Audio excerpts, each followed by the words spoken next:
this panel in here, and I wanted to set this up. We have Ryan Dawson and Shaykh Uthman.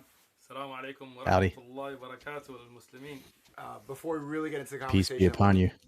there we go. I wanted to see some ones in the chat. Actually, shout out to Ryan Dawson. He was contacted by the BBC. They were doing a hit piece on me, and Ryan Dawson told the BBC reporter when Sneako came to Japan, all he did was read the Quran and pray every day. So thank you, Ryan. Yeah. Good support from an atheist. It's my way of saying F off. Yeah, just want to chat. Type of one if you can hear me, if everything sounds good before you can get into this conversation.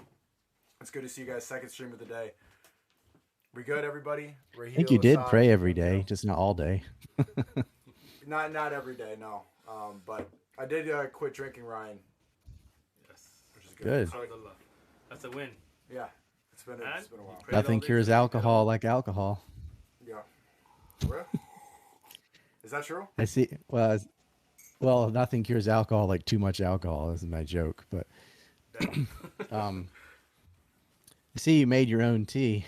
Sad. Yes. You don't like tea? No, it's just I have women do it for me. Oh. Kate Sneako knows what I mean. Who told you we made our own tea, bro? I'm married. Yeah, there you go. Well, I wanted to set up this conversation because big fan of tea, actually. Me too. I love tea. They have a lot in common. That's what I think this is really interesting. I don't iron my own clothes. I don't clean my house. I don't make my own tea. I don't cook my own food. I didn't get married for nothing, bro. That's right. Well, when I visited Ryan in Japan for about 2 weeks, Ryan barely sleeps. He's studying all the time. And I'm visiting Shaykh Uthman currently in San Diego. Barely sleeps. He's raising his kids. He's always reading. We're in his library with books everywhere. I think that Ryan Dawson and Shaykh Uthman live a very similar lifestyle, but at the same time, they have a lot of similarities in their worldview, but obviously a lot of big differences. For instance, Ryan Dawson is an atheist.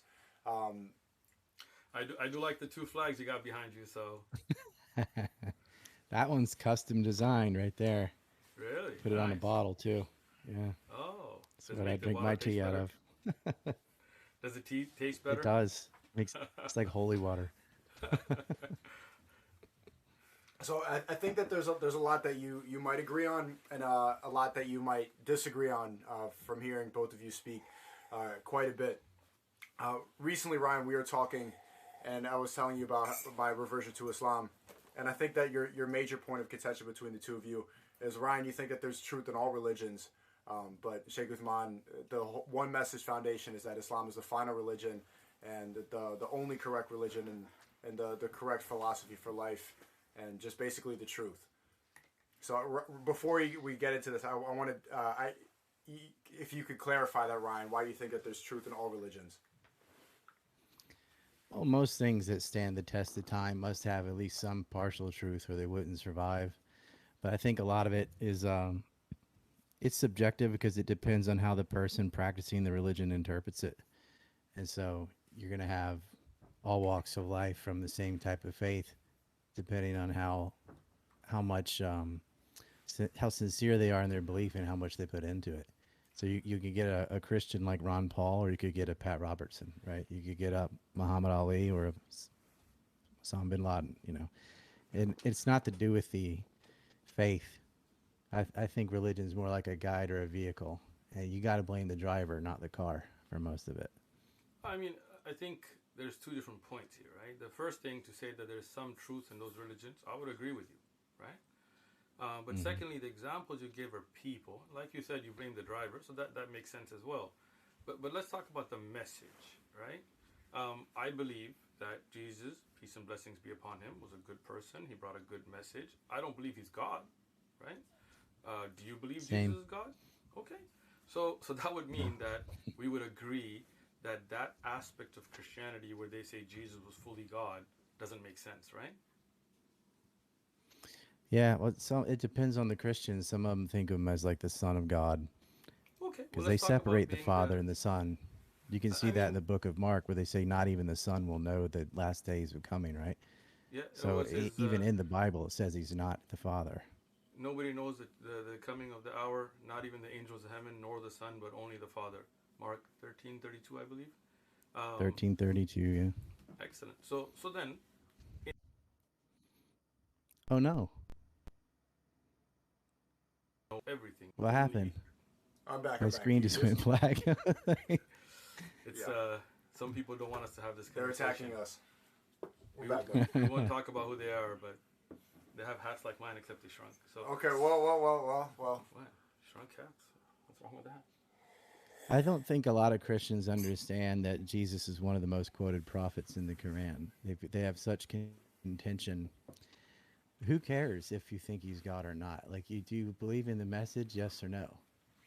Right? Like, if that's the right way to be, then then follow it. Right. So I think me and you would agree that Jesus wasn't God, right? So I mean, that's something that I think Islam also agrees with. So you would agree that aspect of Islam is correct, right? Well, I don't think there is a God, so nobody can be God. Okay. So do you, when you said there's some truth in all religions, but then you say you don't believe there's a God, don't you see that as a contradiction? No, Because every religion believes there is a God, right? no. All right. So let's Not talk every about. religion believes there is a God. Okay. So what Buddhism religion doesn't have a believe? God. Pantheism doesn't have a God. Hinduism has multiple gods. Not So everything's monotheism. You know that. okay. So Hinduism does believe there is a God, whether it's a single God and it's a Many single. gods. Yeah. Hold on. I got you. I've had many discussions and debates. You can see the One Message Foundation with Hindus who do believe there's one superior, Prabhu, one final super God, and then there's demigods, right? But I'm not really here to defend or give their opinion. But they do believe that there are gods or a God or a superior God, but you don't believe that. So when Christians, Jews, Muslims, Hindus, others do believe there's a supernatural creator, you would say that's not true? Yeah, I don't believe in the supernatural. Okay. So And where also, did people Taoism and Buddhism don't have gods, and they are religions. Like, they have well, supernatural aspects, like reincarnation, for example, which is supernatural, right. but without a god. So again, you're a well-read person, so I'm sure you've read like Suzuki's works on Buddhism and so on. And there is many forms of Buddhism, as you well know. And there Sure. are Buddhists. Yeah, there are Buddhists. And I was in Thailand before. I had conversations that say they do believe there is a God, and that does not contradict their Buddhist beliefs. But again, not the point here. You could be So, Buddhist and Muslim because there's no conflict. Buddhism's more about a guide on how to live your life. It doesn't have gotcha. cosmological claims. So there are Buddhists that do believe there's a God, right? Sure. But that's Okay, separate from their Buddhism. That's on their own. gotcha. So where do you think we came from? Well, I think the precept that all was void and had to be created is incorrect. I don't think all was ever void. I think Well, I matter is didn't ask you eternal. what isn't correct. I asked you what you believe. I said both. I'm We, sorry. you said came from. I don't think Hmm. there's anything to come from. There's only Okay. being, which is outside of time. So do you believe we've always existed? Me We and you. haven't, but existence has always existed. How do you know that? Because it's a logical deduction. Something can't come from Based on nothing, yet something is here. something can come from Therefore, it was nothing. never nothing. But since you weren't there and you have no actual proof of anything beginning or not beginning, you're just kind of going guesswork, basically, right? No. Did you hear what No. I just said? It's a I logical did. I did. deduction. I did. I did. If So, somethingness is here and it can't come from nothing, then it was never nothing. sure. Now, let's take it back to the human and its development. So, for example, you as a human being, do you believe that you evolved from nothing? No. So you were. Existence is always from prior existence. You see, you kind of contradicted yourself because that means you would say humans were always in existence, or they evolved from something No. else. You No. just tripped up, bro. Just So, existence did humans itself is evolve from eternal. something Forms else, within or have they existence are always been specific there? things. Again, No, humans have not have always existed. so they did evolve from But something the else. stuff we're made of has. Gotcha. But that means humans did evolve from something else, according to your belief. Yeah, all animals have evolved. Aha. So we have a change because earlier you didn't say that, but let's go with that. Okay. There is Now, no change. There is no contradiction in that at all. do you All see the my phone? things that have evolved are still made of matter. Okay. Do you see my phone? Hmm. Be honest. Sneako's praised you. He said you're a good person, so I'm assuming you're going to be honest.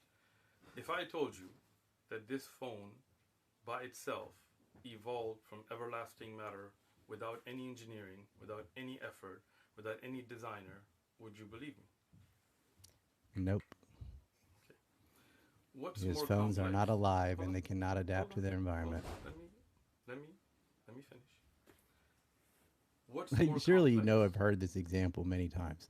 Yeah, I have. Yeah. It's nice. Yeah. So, what's more complex, the human being or a phone? People. Excellent. So, you would believe that something less complicated could not evolve by itself, while you would believe something way more complicated without a creator, without a designer, without anybody to fashion it, without anybody to grow it, would evolve by itself. That doesn't make sense to me. Something that's not alive cannot evolve because it cannot adapt to its environment. Okay? So how did life then evolve? You can say, in a way, the things on your phone did develop on their own. Like, there's not a camera, but an eye is like a camera. So a camera developed Cameras on its evolve, we call them eyes. own. Now you're comparing dead things with live things, right? So are you saying some things on this phone evolved by themselves? Like what? No, there's not going to develop into a phone, but the things that we put on our phones mechanically mimic what has happened naturally in life. Do they evolve on their own? Phones are not alive. They cannot evolve. You said some things on the phone develop on their own. What on the phone evolves on its own? I gave you an example. You have a camera on your phone, which is mimicking something that already exists in nature. Right, the camera's made by people, but eyeballs evolved. So nothing on my phone evolves on its own. My camera doesn't evolve on its own. I'm telling you for the 10th time, your phone's not alive, so it cannot evolve. Phone do evolve on their own. Right? Your phone doesn't evolve because it's not alive. There are things on the phone that evolve on their own. You can rewind the stream if you like. And I'm asking Yes, go ahead. Take fully what I said. Things that we have put on phones mimic that which is you did not say like an eye is like a camera. Evolve on their own. Cameras, yeah. If you want to, we call them eyes. Cameras do not evolve. They are designed. When you get we don't call eyes cameras. Eyes are not on my phone, bro. You said things on your phone will evolve on their own. This is recorded. Come on, with all due respect, let's stick to the honesty, right?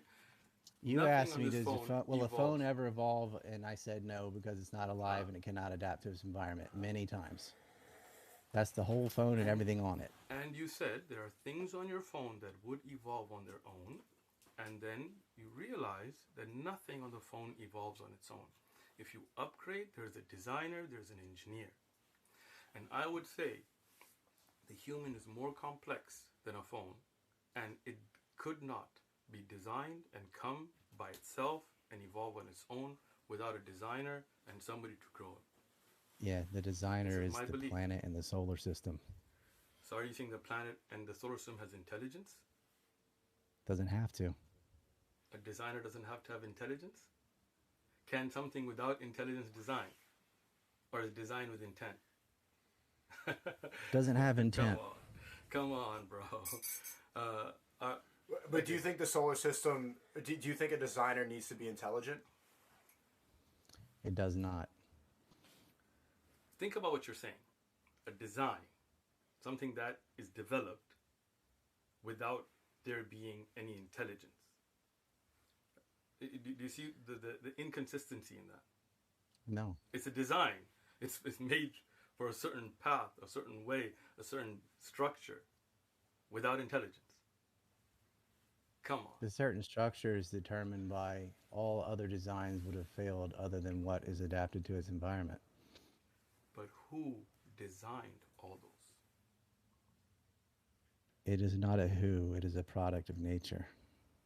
But then you gave it a name, nature. You're just taking God. Yeah, nature is nature. physical, not supernatural. Okay, so does nature design human cells? In our specific locality, with our specific environment, human cells did come to fruition, as did many other types of cells. Okay, who designed them?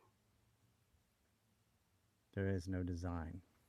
So That's a there's no natural process of intelligence. this There's environment. no intelligence behind the development Yeah. and It's design of like the human cell. the sun is Go not ahead. deciding to create sunshine. That is a natural product of its physical characteristics. I would agree, but the The sun same thing doesn't with gravity. design sunshine. Nobody wills into existence, oh, pull this down every time. It is just part of how nature is constructed. Once again, you're talking about the effects of heat and things. That's not what we're talking about. We're talking about the development and design of the human cell. Do you know about the minimum gene concept? What is the minimum gene concept? You've never heard of the minimum gene concept? I haven't. Okay, well, there's some homework for you. I'd like you to go and research the minimum gene concept. And in clinical trials, we have been able to see that even the smallest living cell, the minute single cell organism, would have already had to have a minimum set of genetics for it to survive or it would collapse. In fact, 200 is theorized and around 300 something is proven. So that would mean the first living cell, single cell organism, already had around 300 set of genetics. Who put those there? That's a design.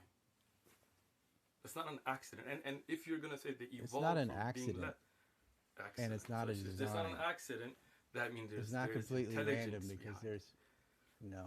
there is favoritism in chemistry of what attracts what. There's only so many combinations. And Once we again, recently discovered who set the in a minimum lack set of oxygen genetics? environment that single cell organisms become multicellular rather quickly than 200 generations. The question is this minimum set of genetics in a single cell organism that it could not have survived, could not have evolved from less than that because it would have fallen apart. Something proven in clinical trials. Who designed that minimum set that was necessary for it to survive? It's not designed. If you have genetics that have to be there, This which takes billions of years to once again, formulate. there's your mistake. For billions of years, if the minimum set Hold wasn't on. there, Do you it think the could Earth was not made in survive. 6 days? I do not believe in the what is a biblical view. In Islam, we talk about ayyam. Ayyam means a period of time. It doesn't mean 24-hour days, right? Sure. There are periods of time. For example, yom in the Arabic is used for the day of judgment, yom al-qiyamah, and one period of time is 50,000 years. So I don't believe in 6 days like 24-hour days. No. And let's not change the subject here, all right? So there had to have been a minimum set of genetics. It could not have evolved because if it was less than that, it would collapse. What set that minimum for it to have survived? I disagree with your evolution. premise. Oh, well, then I'd like you to go and research the minimum gene concept, which has been proven through clinical trials, and then we can come back to another stream and discuss it. How's that? Okay. I would agree with great. the rest of science that you can have evolution without having some creator that again, just when made you fully say fledged men you overnight. you would agree with the rest of science. That kind of shows some ignorance, even though I No, see it you to be doesn't. well read. Let me explain. Because rest of science doesn't mean evolution. Evolution is one theory that there are scientists that hotly debate, and there are those that disagree with it as well. I have books here about Darwin's doubt and all that. But science is a very broad concept. The rest of science doesn't talk about evolution. Science talks about many things. It's a system, it's a process. You have hypotheses, you put them through tests, repeatability, placebo effects, all these kinds of stuff. What I'm talking about is something you can prove in a controlled environment. Evolution is a theory, if I'm not mistaken, and interspecies evolution cannot and has never been proven in a controlled environment, so it remains a theory up for debate. Minimum gene concept is something we can prove in a controlled environment, so science, with proof in a controlled environment, has proved it, unlike interspecies evolution.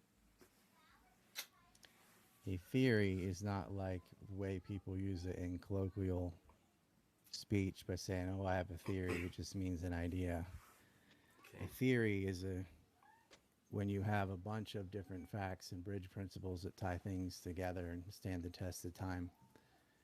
Well, Gravity is a theory. standing We the don't test doubt of it. time is Like, not oh, is not well, a it's condition for just a a theory. theory is Hold a on, hold weird on. phrase to say. Hold on. Let me explain something. Because I work in the medical device industry. I work with clinical trials all day long. So don't think that I'm coming at this without knowing. Anybody can put forward a theory in science. I can put forward a The theory hypothesis. You tomorrow. A cannot put hypothesis, forward a it theory. can be my theory, right? I can say from my testing and from my facts, I believe in this. This is what I see as to be how this works. Somebody else can come and disagree with that.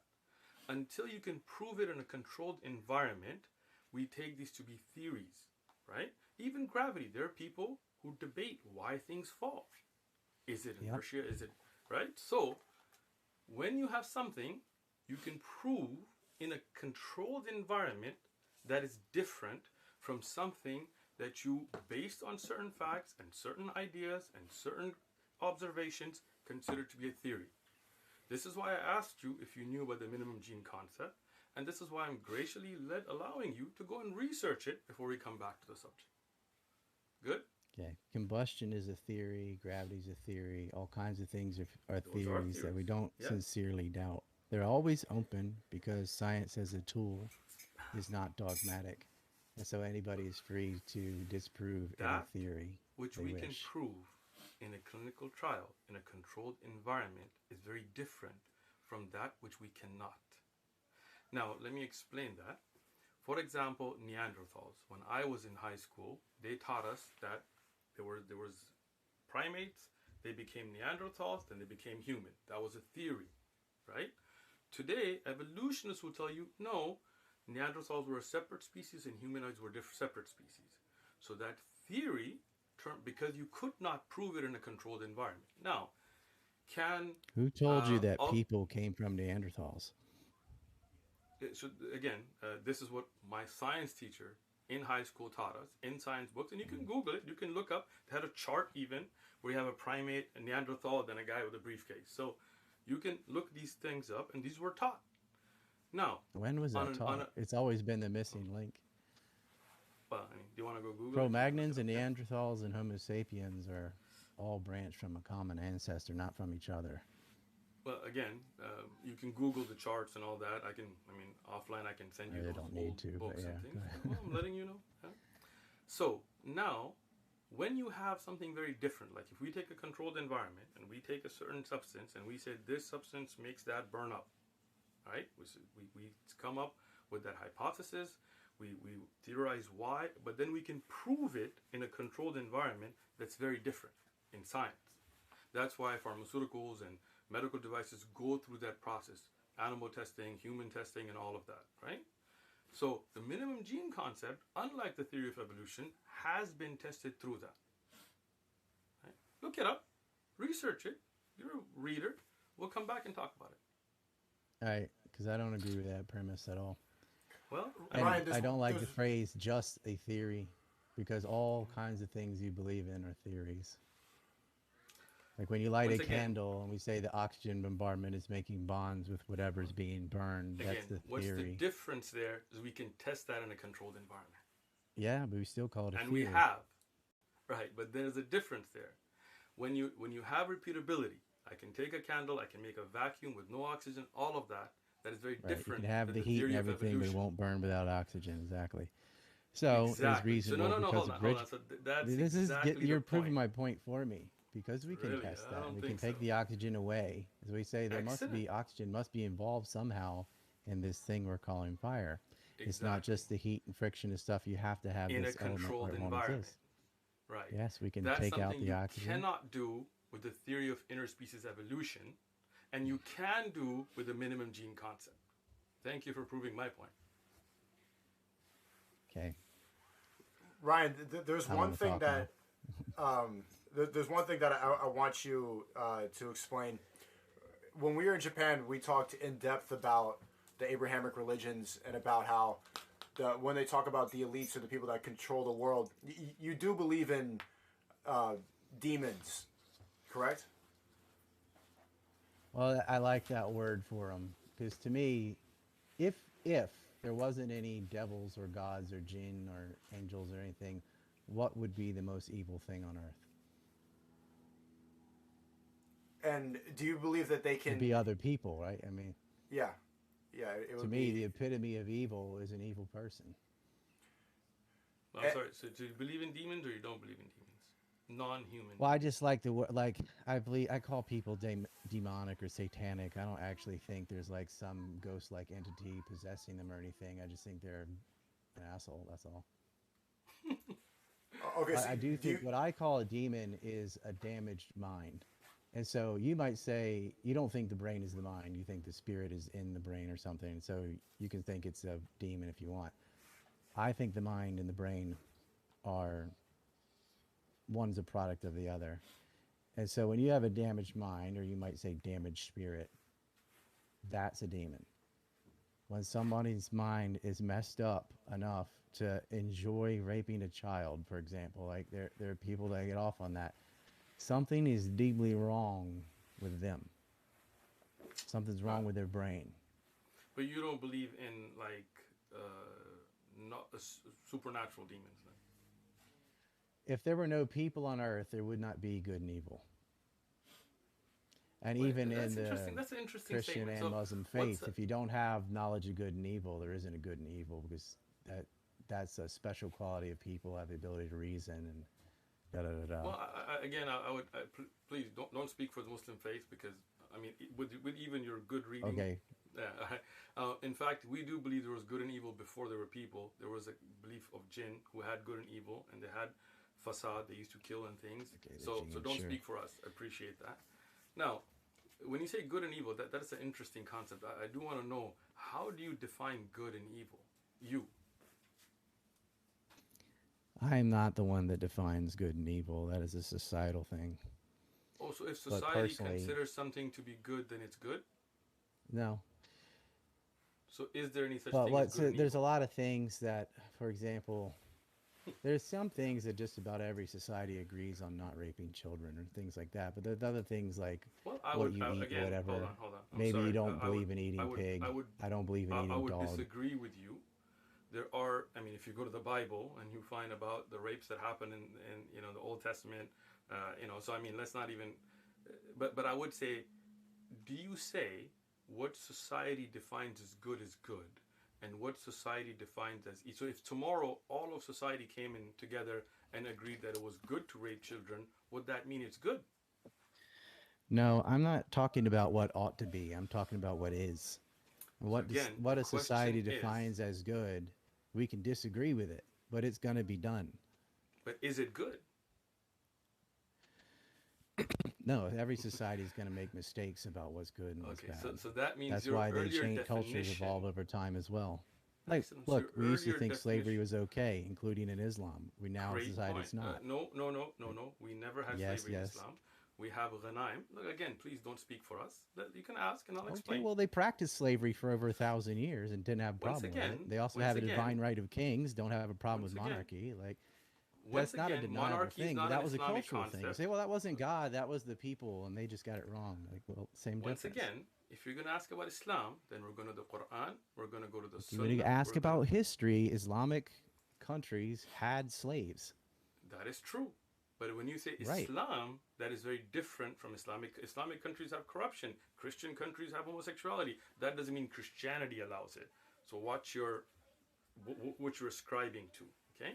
But let's not get off the subject. I asked you what is good and what is evil, and you said what society deems. Is that your definition of good and evil? What society deems as good is good, No. and what No. society deems as evil is evil. What's good and what's wrong and what's right is Uh-huh. different than good and evil. Okay. What's right is what's true. Okay, but again, you're What's jumping from good that is because a is decision it that we okay make to based steal on our or own not reason and steal? empathy. Is stealing evil? Yes, I believe taxes are evil. I like how you use humor to get out of the question.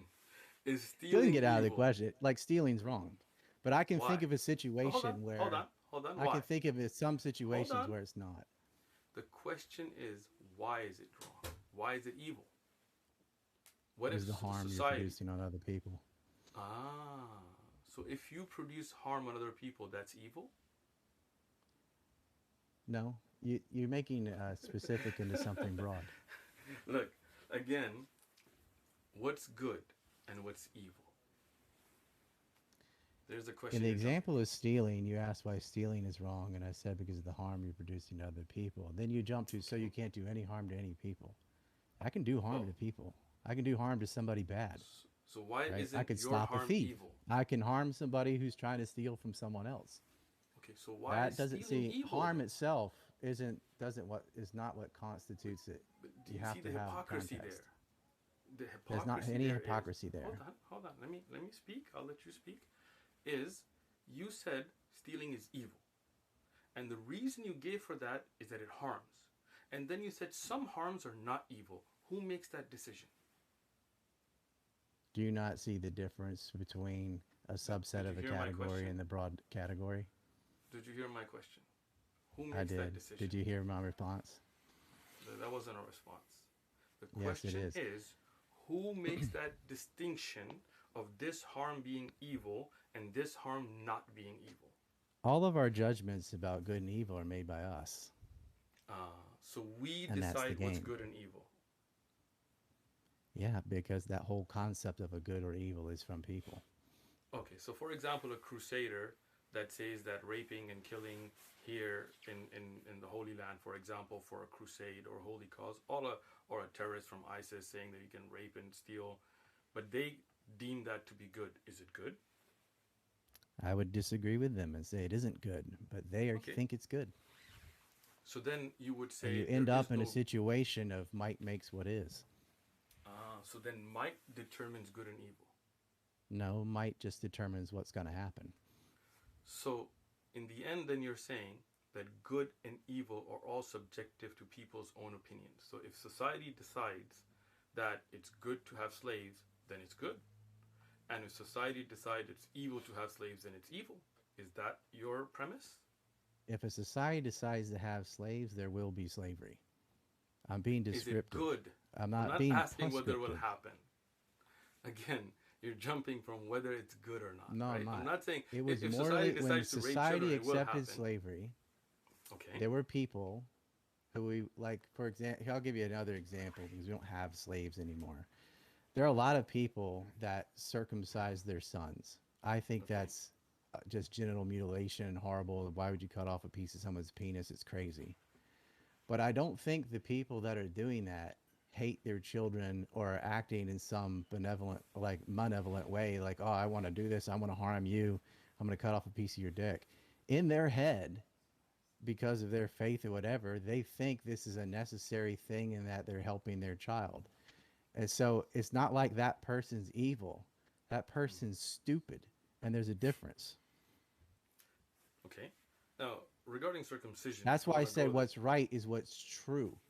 And I'm there's a gonna. difference between your judgment of what you think. Like, is your basis on what you're thinking is good based on reality and truth or some sort of dogmatic fiction? You want me to answer that?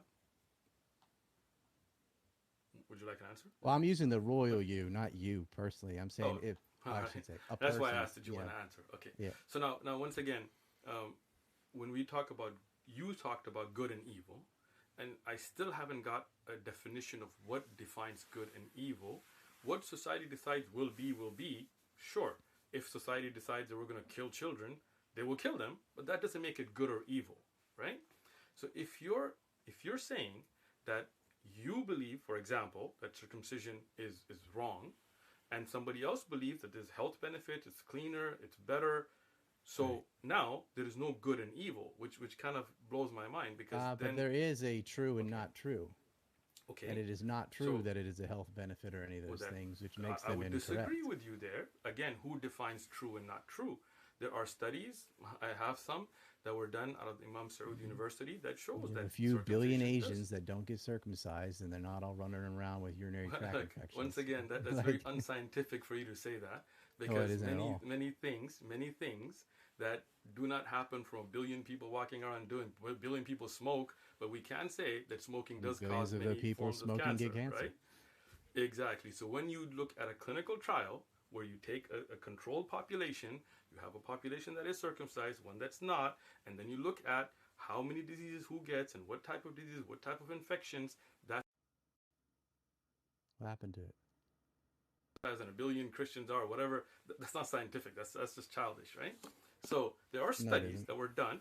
There are studies that were done that show the benefits of circumcision. Yeah. But that's not even the Okay. point here. The point here. No, there is a how point do you there because the define- studies being done to promote circumcision, you cannot keep science in a vacuum as if there's no other economic or political incentives to pollute what they're doing.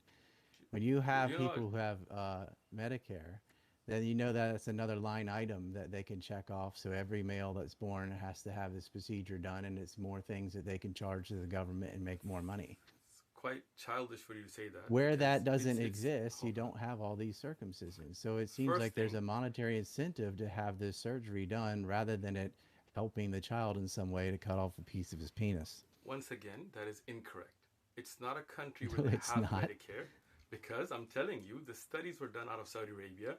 They don't have Medicare. Circumcision is not done for money to build a government. So Saudi your Arabia premise has a is just religious off. belief. Again, this is a scientific study with a controlled environment, with controlled groups. By It's not people that about believe in religious belief. circumcision. But your Medicare was just a rant that was totally off. It was not about Medicare. It was not about building the government. You're just throwing stuff out. My point is, if somebody believes this is good and somebody else believes this is evil, how do you decide? The benefits of having foreskin, Again, I'm not talking about which you circumcision. I'm naturally talking have, about you can generally. weigh that out, and then the pointlessness of cutting it off, and you can weight it in truth. And your studies, whatever, because you have political biases and religious biases to come up with a particular answer.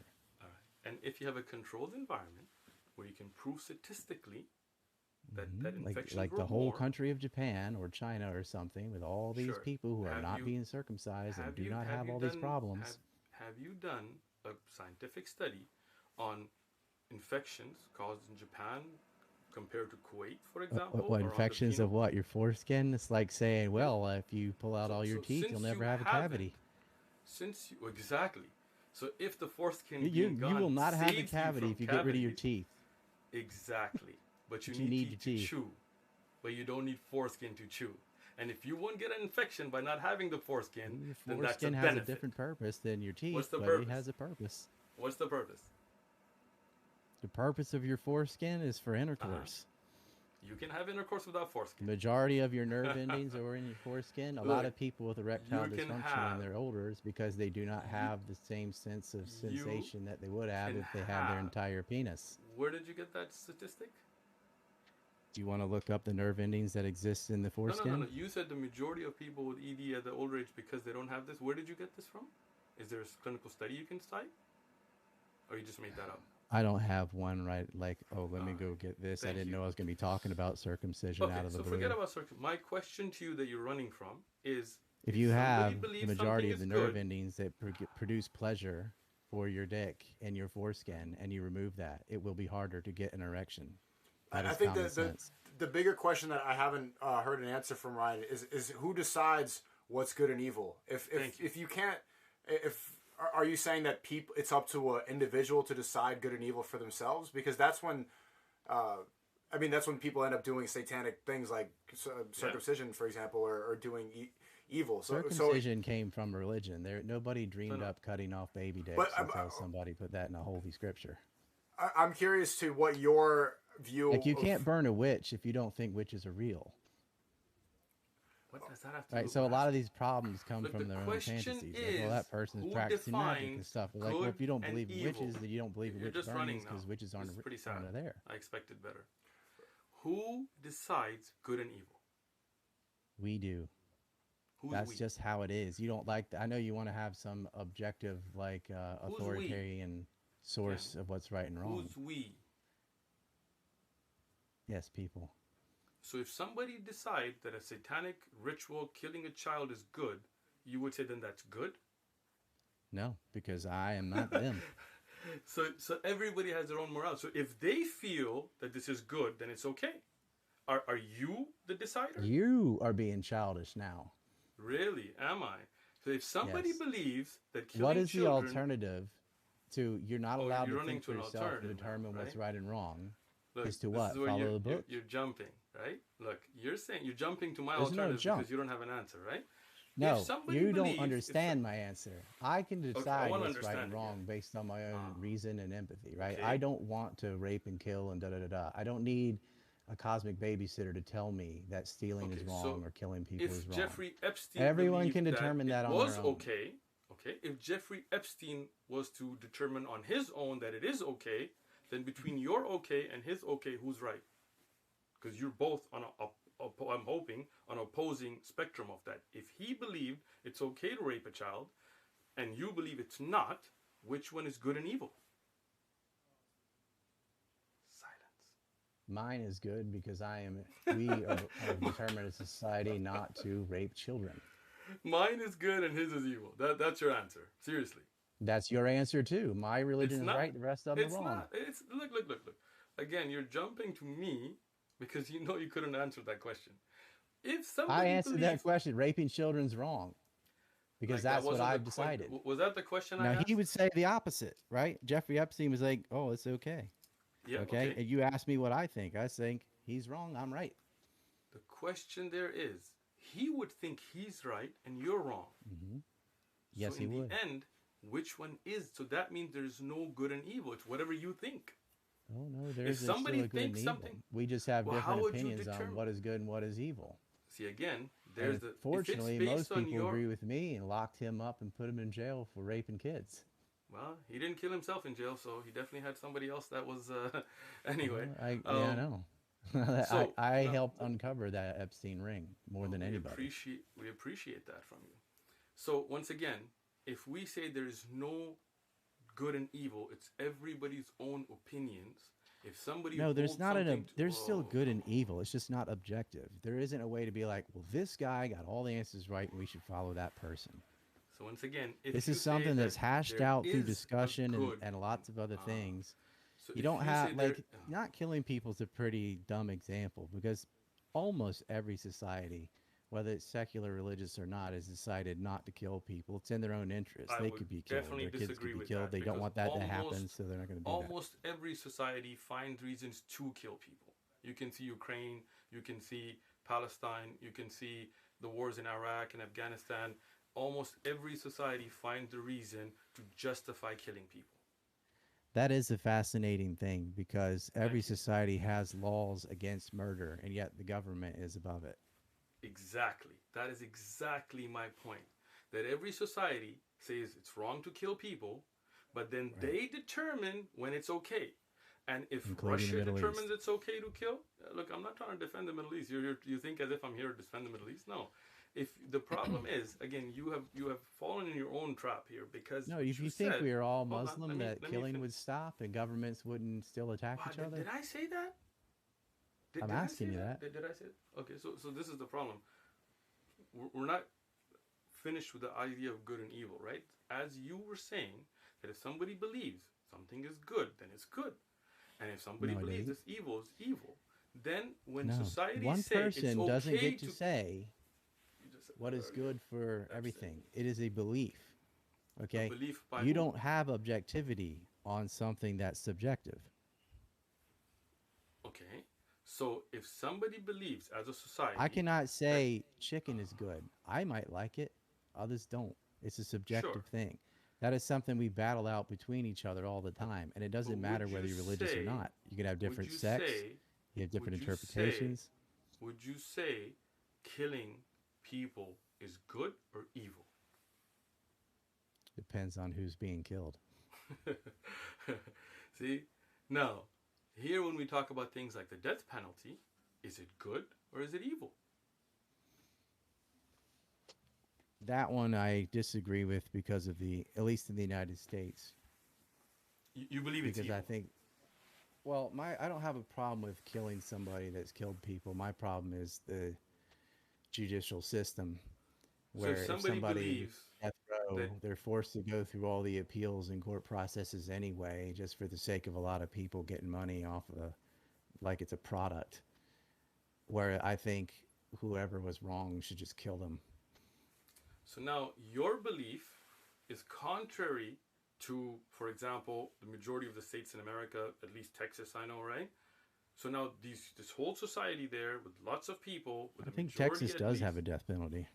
That's what I'm saying. Your belief that death penalty in the United States is wrong is against that majority. So they think this is No, good, and no, they don't even discuss what I just said. They're just deciding whether or not it's right to kill someone or not kill oh someone. no no I don't have when a we problem with killing a bad person. I have a problem with the way it's processed and how expensive it is. okay, so those countries that do not believe in the death penalty at all, and they believe it's evil, even if it's a bad person, between you and them now, good and evil is different, and that's a whole society, right? Yep. So who's right and who's wrong? Who's evil and who's good? I mean, there is no good and evil. It's subjective to everybody's own opinions. If that No, it society just means tomorrow good and evil decides, subjective. That's all it means. Doesn't mean no one said his evil doesn't exist. We all think there is an evil. We just disagree about what it is. well, I mean, there are people that I've spoken to that believe there's no such thing as evil, and it's all just anything could be good and evil, but that's all different. Then hit them and No, see what they think. yeah, well, So how you no, don't believe in let's, evil, then kick them in the nuts. Like, was that yeah, wrong? yeah. I mean, there are people that I've spoken to, Buddhists actually, that said, if for me to defend myself, even if you hit me, would be wrong, and if you hit me, that was part of my whatever, so it's nothing wrong with it. But that's not. My question to you now James. that gets to be is like, yeah, Jainism. There you go.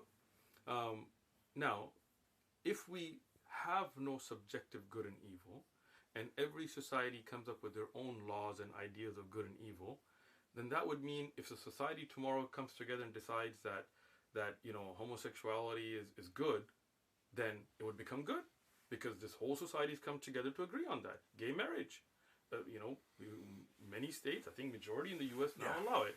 Does that mean it's good? You see, you fell apart right there, buddy. I mean, I've said this like 20 times. Hmm. Whether or not the society decides is good doesn't mean it's good. It just means that's what it's going to happen. Okay, so that would mean Right? So if that there's a society. society that has the death penalty and another one that doesn't have the death penalty, they are just going to disagree about what they think is evil, and that's how it is. Okay, so that means there is no good and evil because whatever people's ideas are define it, right? So If there's a good and if evil, there just isn't an objective way to decide which one is correct. so again, that would mean we have no measuring stick, right? We have no way to determine that. If somebody, a person, decides it's good to rape children, you're saying then that's it. That's become good to them, right? And it's Well, your it's opinion good to against them, theirs. but he doesn't live in a world all by himself because the children Excellent. don't like being In a raped, and they world, decided it's not good. in a world, and in a world that majority goes saying homosexuality is good, then would you say that your minority view that gay marriage is wrong because we don't live in a world by ourselves? Obviously, whatever my own view is my view because that's what I believe is right and wrong. Right. It doesn't But matter to me but what the that's not society good and says, evil, but I am right? still going to have to obey society's laws or they are physically That going is to put true. me in a cage. Look again, obeying laws isn't the question here. It just means that there is no definition of good and evil with you, right? Anything can be good and anything can be evil, including the exact same action. I have my own moral code for what I think is right and wrong, but I I'm am not sure you king of the do. universe And and I do Epstein not had get his to make own. everybody follow what I think. Yeah, Right? So I that's am true. going to have to, through conversation, whatever, I can try and influence people to say, hey, you shouldn't do that, you ought to do this. But that is just where we live. I mean, that is how it is. You can talk about, well, it shouldn't be that way. Guess what? It is. We do have societies that decide stuff is right that maybe you and I are like, that's fucked up. We shouldn't do that. Yeah. But hey, they're gonna. And we have, So even within, the same areas, you can look, contrast the past with the present. There are things that we find very abhorrent now that were okay in the past. And it wasn't like the people doing them thought it was wrong but did it anyway. They honestly didn't even think it was wrong. so that action then, is it good? Is it evil? So I would say to figure out the best path to figure out what is good, since you don't want to fall into cultural relativism, is to find out what is true. And so, for example, when a baby's born, it has a little piece of the umbilical cord still on it. You shouldn't just tear that off. We know that now, because you can actually cause infection. You can harm the baby. Now, you could have a society that believed in some voodoo, whatever, that just they burned it off or whatever, and a lot of their kids would die. Now, you can say, even within your own society's moral value set, you value life more than death, right? So you don't want to do things that will cause someone to die. And so they agree, yeah, they want the kid to live. You want the kid to live. Okay, well, is your action causing that to happen, right? Letting it Okay. fall off is better than pulling it off, right? And that's something you say you can clinically So test that or whatever. You can just figure that let's out. use So you that can system. say tearing it off is wrong because it doesn't match reality. You can say, well, it's ugly and it's not piece of the baby. We're just gonna rip it off. You can whatever what your reason was. Guess what? It doesn't match the truth. The truth is doing that will harm the child. Not every time, but more often than if you just let it fall off. And Okay. so when you're trying to figure out what's correct or not, it should be tied to the truth. Now you can't always have the truth. You can have more simple things, and that's like, well, we don't know what the limits of that is either. That's why we're constantly expanding our knowledge of science, philosophies, and so on, so that we can gather more truth, so we can have better ideas that are more correct. You want your good tied to truth. If your good isn't tied to truth, eventually, like you can think whatever you, but you will be incorrect, and that's what I say is bad. And then if you're knowingly doing bad, then it's evil. So let's use that system and your system about what looking at truth and tell me, is abortion good or evil? It's good because the majority of people getting abortions are Democrats, so it ends up being a net positive. And I don't know that to be a fact. First off, I think that's an assumption. But secondly, you didn't answer the question. You just used the joke to kind of jump away from it. But that's not a joke. If more Democrats are not born, that is a net positive for society. Those children could have ended up being Republicans, Democrats, Independents. You don't really know that, Most right? likely, you are what your parents are. That's really your answer. Come on. Okay, let's say that I they mean, you weren't going have to be to decide, Democrats. like, okay, they might all live, but they're going to grow up to be Democrats and end up doing more harm than if they just died as a baby. That's not a fair Okay, question. well Because come then on. how about abortion for non-Democrats? Yeah, I think I like I'm how you got against out of that one. abortion. I don't Interesting. believe it's a baby, but I believe it's supposed to be a baby. Like you could say, well, that's a fetus and that's an embryo, and I agree. Like a fetus is not a baby, an embryo is not a baby, but it has a teleology, right? Like if I went and destroyed all the acorns, technically I didn't cut down any oak trees, but you know that one comes from the other, and so I don't think you people should be getting abortions unless there's some weird circumstance, right? Like you're gonna kill the Okay. mom or something. But that's almost never the case. Like 90 something plus percent of abortions are people just lazy and using it as birth control. So it's bad. Evil. I think so. But I don't think the people getting them think the way I do. So using your truth and you didn't come up with an answer because you just said I think so and they don't, right? So your system didn't give us an answer. Well, that is how it is, isn't it? So then you don't have Does an that answer. not match reality that I can think is wrong and people do them anyway? But then that's the point. That's the point. It's not whether they can do it or not, whether it's good or evil. And you said we've tied to the truth and we tried, but then with abortion, you didn't have anything. It's just what you think.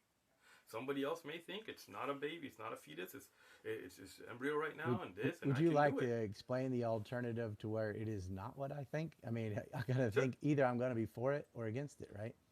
Or indifferent, I guess. It's Well, still gonna again, be what it is, you being for or against something doesn't mean it's good or evil, right? right? But But that would it just mean shows what I think's evil or not. exactly. And So if I somebody else personally feels would the not get an exact, abortion, I'll let you but finish. somebody else may. Somebody else think I'm too young to have a kid. This is gonna ruin my life. I won't be able to take care of this. Whatever goes through their head, that's their decision. So that means you Uh, cannot give an answer whether abortion is good or evil. It's just whether your opinion is good and somebody else's. and I don't have all enough of that. confidence in my opinion to tell other people what they ought to do with their reproductive organs and stuff. I'm just saying I wouldn't do it. But then you have no answer whether it's good or evil. Well, I wouldn't do it. That's not an answer. I wouldn't drink, green broccoli juice. I but that think doesn't it mean ends it's up evil. being good because what I said about Democrats. That's just running from an answer. That's just making a funny. Anyway. So, I mean, but what's the point? Like, you think abortion is bad, I assume? So do I. So what? It Yeah. sounds like you think it's evil. Right? I believe taking human life is evil. I think it's And wrong. I don't think it's evil because I don't think the people doing Ask it me. Let me tell you what I believe. see it that way. Right? Whether somebody Yeah, sees what do you it to think be about evil or- abortion? I got you. Whether somebody sees something to be good or bad, to me, does not define it to be good or bad. Right?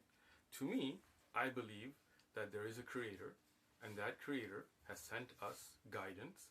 I believe in the prophets being true prophets. I believe that that guidance divinely, not up to my subjective ideas, tells us that a child, and like you said, unless the mother's life is in danger, because the Quran tells us to save a life and so on, then it would be incorrect to abort a baby because that is what our Creator has told us. I believe stealing is wrong. And I don't believe stealing is wrong because it's my opinion. I believe stealing is wrong because the divine Creator has told us it's wrong. Now, I want to ask you a question because I see you're well read. Do you believe the Prophet Muhammad, peace and blessings be upon him, wrote the Quran? I think the Quran probably has multiple authors. Good. Okay, that's interesting. So, if there were multiple authors, would they not take credit for their work? Why? If you wrote If you do that, an then it amazing undermines work. the work. Okay, so let's say you Same came with the up Bible. It's not like, oh, what's the author's name? Mark. Like, with this. well, can't it's do not that. the same with the Bible because the Bible is not the words of God, and even the Christians Bible's today will much say, older, so they can't document it the way you can Islam. well, again, being older isn't really the issue. The fact that you have anonymous authors and so on, and you have no connectivity, and the earliest Greek manuscripts are from 4th century, that's the issue. But that's not the point here. If you were to write an amazing work that you were going to challenge all of society, they couldn't come up with anything like it, would you not take credit for that? Or would you at least not No, say, this was revealed to me? I would credit a rainbow frog or a spinning squirrel. Really? The Sneako knows what I'm talking about. I've made amazing work anonymously because of the pushback that you're going to get for it. So, if you would make it anonymous, why would somebody ascribe it to the Prophet Muhammad getting revelation? No, I just think people added on to what a great man made of something, and people are going to add. They have something that has an authoritative source, right? And it also is political because it sets up the political system of the sultans and the divine rule.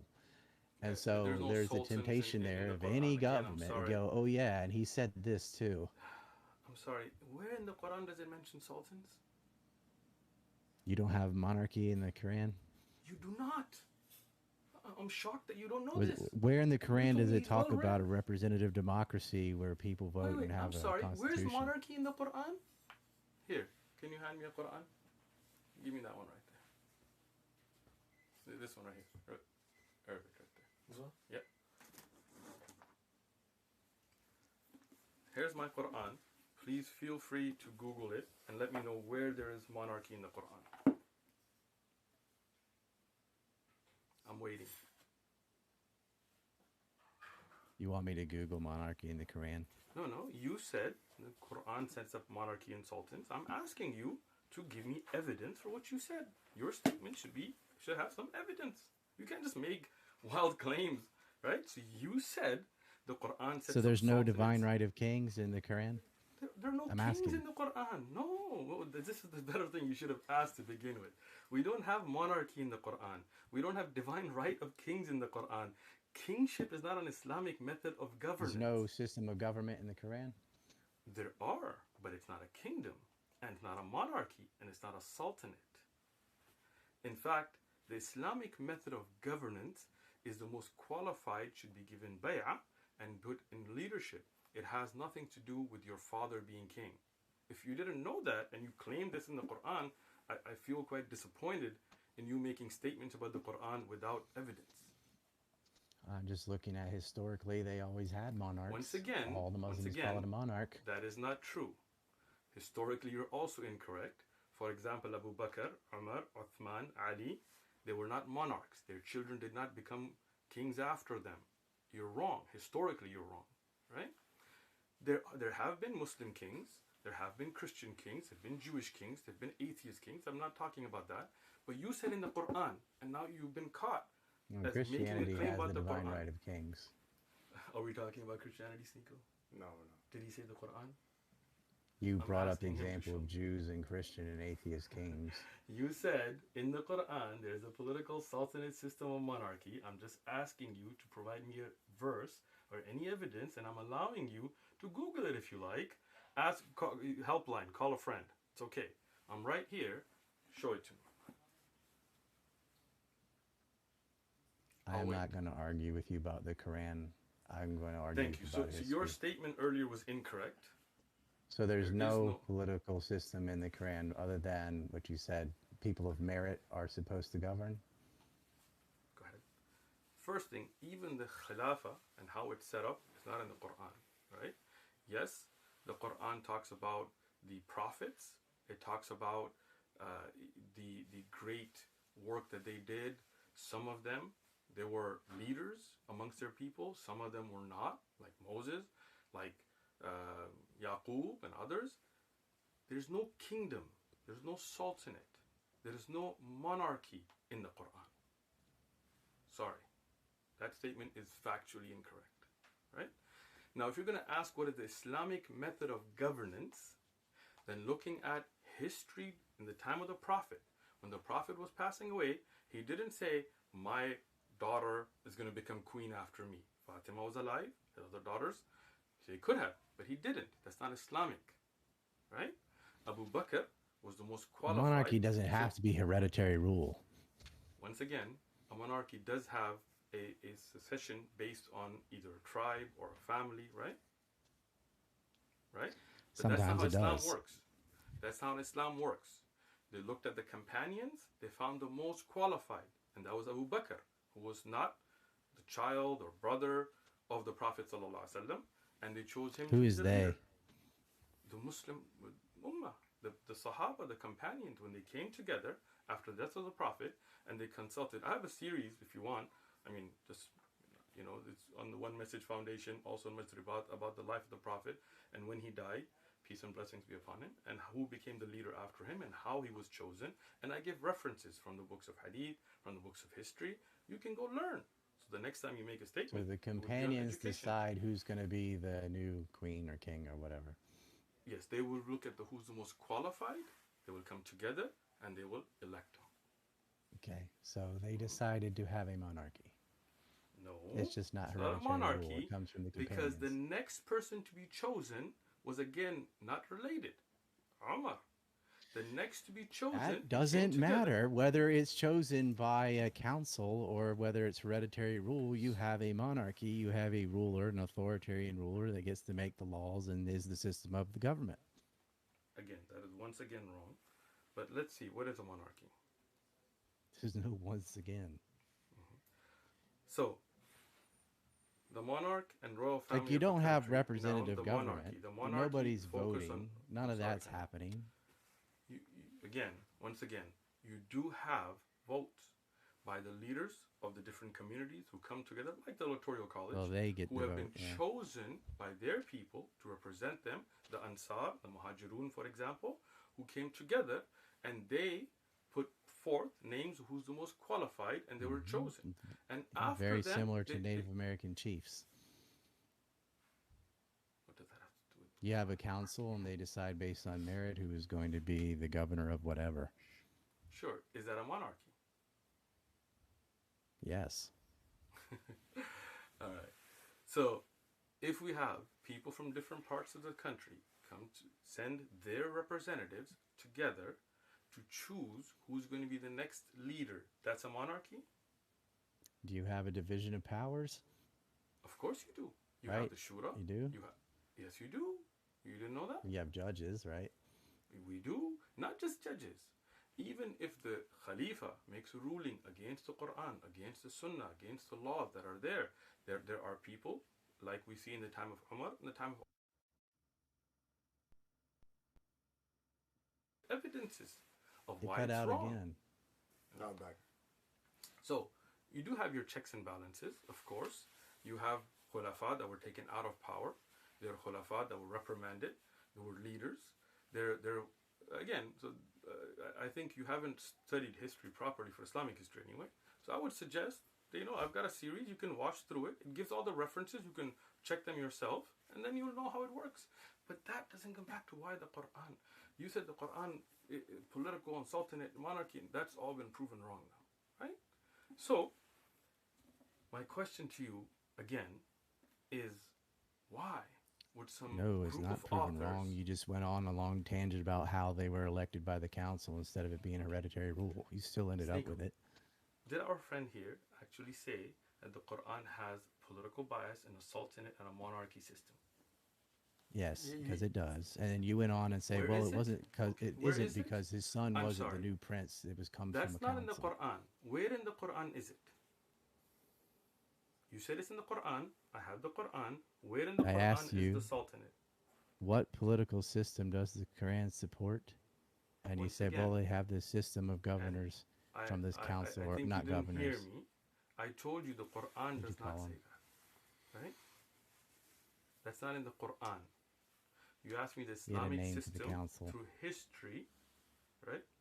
The history that you were talking about is different from the Quran. If you say that's what the Quran, because we're talking about the authorship of the Quran, then I'm asking you, where in the Quran is the monarchy? Where in the verse, chapter and verse, please? Monarchies predate when Islam was invented, so they don't have to say, "Oh, well, let's make it monarchy." You just have to Okay, keep what's already there, and they just came up with a system of how we're going to decide who's going to be the new leader. let's hear a non-biased opinion. Did he say that in the Quran there is a sultanate I'm pretty monarchy sure you said system? that they talked about monarchies directly in the Quran. So now I'm It asking, where in supports the Quran? the system that results in having sultans, kings, emperors, Is that what he whatever, said originally? because you did not change from the system of government that existed before the Quran was written. Once again, that's incorrect because the Arabs had no king. Arab tribes were all not autonomous. They didn't have an army. They didn't have a king. So my question to you is: Because you the said Arab the tribes Quran were not one country. They had chieftains of different tribes of different local areas. exactly. So they didn't just keep So a that's prior just smaller system. countries. They didn't have a monarch. The Quraysh didn't have a leader even. Did you know that? Again, well, you're saying the Arabs. So No. what? Arabs had Because leaders. They that's just the didn't all have society. the same leader. That doesn't matter. Once again, they had no They don't central have the same authority. leader now. They didn't have a central authority. Like the Kingdom of Saudi They Arabia still has a don't. king, right? Yeah, but Saudi Arabia isn't the Arabs, is it? It's just Okay. some So Arabs. the Quraysh that were in the time of the Prophet, you're saying he kept the system. Who was their king before the Prophet? Every one of those tribes had a leader with They did top-down not. authority. Once again, you're wrong. Please go and research. The Quraysh had no single leader. Mecca had no single leader. Go look it up. You're wrong. Historically, you're wrong. I'm not There were historically chiefs. wrong. Monarchies predated Okay. Islam Okay. by You many, said I'm many, not wrong. many. Okay. Who was the Quraysh's king? Who was their leader? I Name don't him. know all the different kings and stuff. I'm talking about Just monarchy the as a Quraysh. system predates Okay. Islam, which is something Who, they did not decide to change. Name me an Arab monarch before the time of the Prophet Muhammad. No, maybe just one. First of all, Islam isn't just for Arabs. It's for You were anyone. talking about the society that the Prophet Muhammad came in, right? That they Yeah, kept their because norms. So I'm Islam, asking to you. me, historically, is just building off of Christianity. I It's would got the disagree same with that as creation well. story. It's got many. It does. Yes, it does. What's the Islamic creation story? I'll let you finish. Is it not the same as Okay. Christianity? So one You have second. Adam and Eve, right? You have God in the Uh, garden, same I'll story. let you And they finish. got that from Jews. And Jews borrowed that from previous mythologies, some Zoroastrian and some Greek. It's not real, but it's Oh, something in there as if it was like an historical truth. So they're borrowing off a system that does have the divine right of kings. That had, it had it. Well, they had their period of judges. Yes, Jews had their period of judges and stuff. Those are still kings, and they had a monarchy, and they had divine rule. Islam inherits this. They do not change this, and it doesn't matter if all the Arabs didn't have one leader, and it doesn't matter if they didn't select them hereditarily or not. They kept the same system. did the Jews have it according to your hereditary system or no? Jews had a whole bunch of different systems, but they always had some kind of monarchy. Okay. Now, what you They did said not is what. have a king of all Jews. Jews copied a story, an Exodus story of Hyksos in Egypt, that they adopted as their own. But Jews are from Western Jordan. They came about 500 years after the people. Their claims of being exiled out of Egypt and going right through the Red Sea is not historical. King David, although it is a monarchy and a king, is not a real person. King David is a character like King Arthur that they can believe he was a king, but it doesn't. There's no archaeology or anything to back up a King David. It's some or a King Solomon. But even in their mythology, they still have kings. They even have a kingdom of heaven. It's always a kingdom. It's always the only system they knew. Okay. Christians come and they adopt the same thing. They're not going to get rid of kings. And there is, and we, of course, the Romans are going to look at the advantages of monotheism, concentrating the wealth under one roof, whereas polytheism, you have to compete between different city states and different gods and goddesses. You can consolidate the wealth, build a massive army, and it becomes a campaign of kill, convert, and collect. It was beneficial to the government systems to have monotheism because it propped up the justification for its existence. Why do I get to be the king? Because God said so. Before that, the Very pharaohs said they were God themselves. Like, oh, I'm not even representing God, I am God. cool. And enough people believed that and went along with it, and they got to rule. Now, Okay. for a long time, it definitely was hereditary rule. And over in Europe, it was hereditary rule. And if they didn't heir a son, they would find some cousin or marry some other royal family or find some loophole around it. The council system is better. It's still a monarchy. Okay. Just waited for you. Didn't want to be rude to Well, your you comment. asked me if there was any other authors other than Muhammad, and I think, yeah, governments probably added their own Right. Once because again, all that's they need is one window of power where they can insert things. And you're like, wouldn't you take credit for it and be anonymous? No, because the purpose of it okay. isn't to get credit for writing something, it's to control the public. So you're saying, and because the Quran was revealed to the Prophet Muhammad, who was around the Quraysh, peace and blessings be upon him, around the Arab, that there was a I mean, I Arab that. understand you think it was revealed to him. No, I think he just like, wrote it. can I speak? Like I listened to you that whole time. Can I speak? I listened to you for a Uh, long time before that. oh, all right. I Then mean, I'll like, let you finish. I I'm not understand you think interrupting it you. was a divine revelation, and I Yeah, I disagree. do. I think a smart 100% I person believe just that. wrote some books.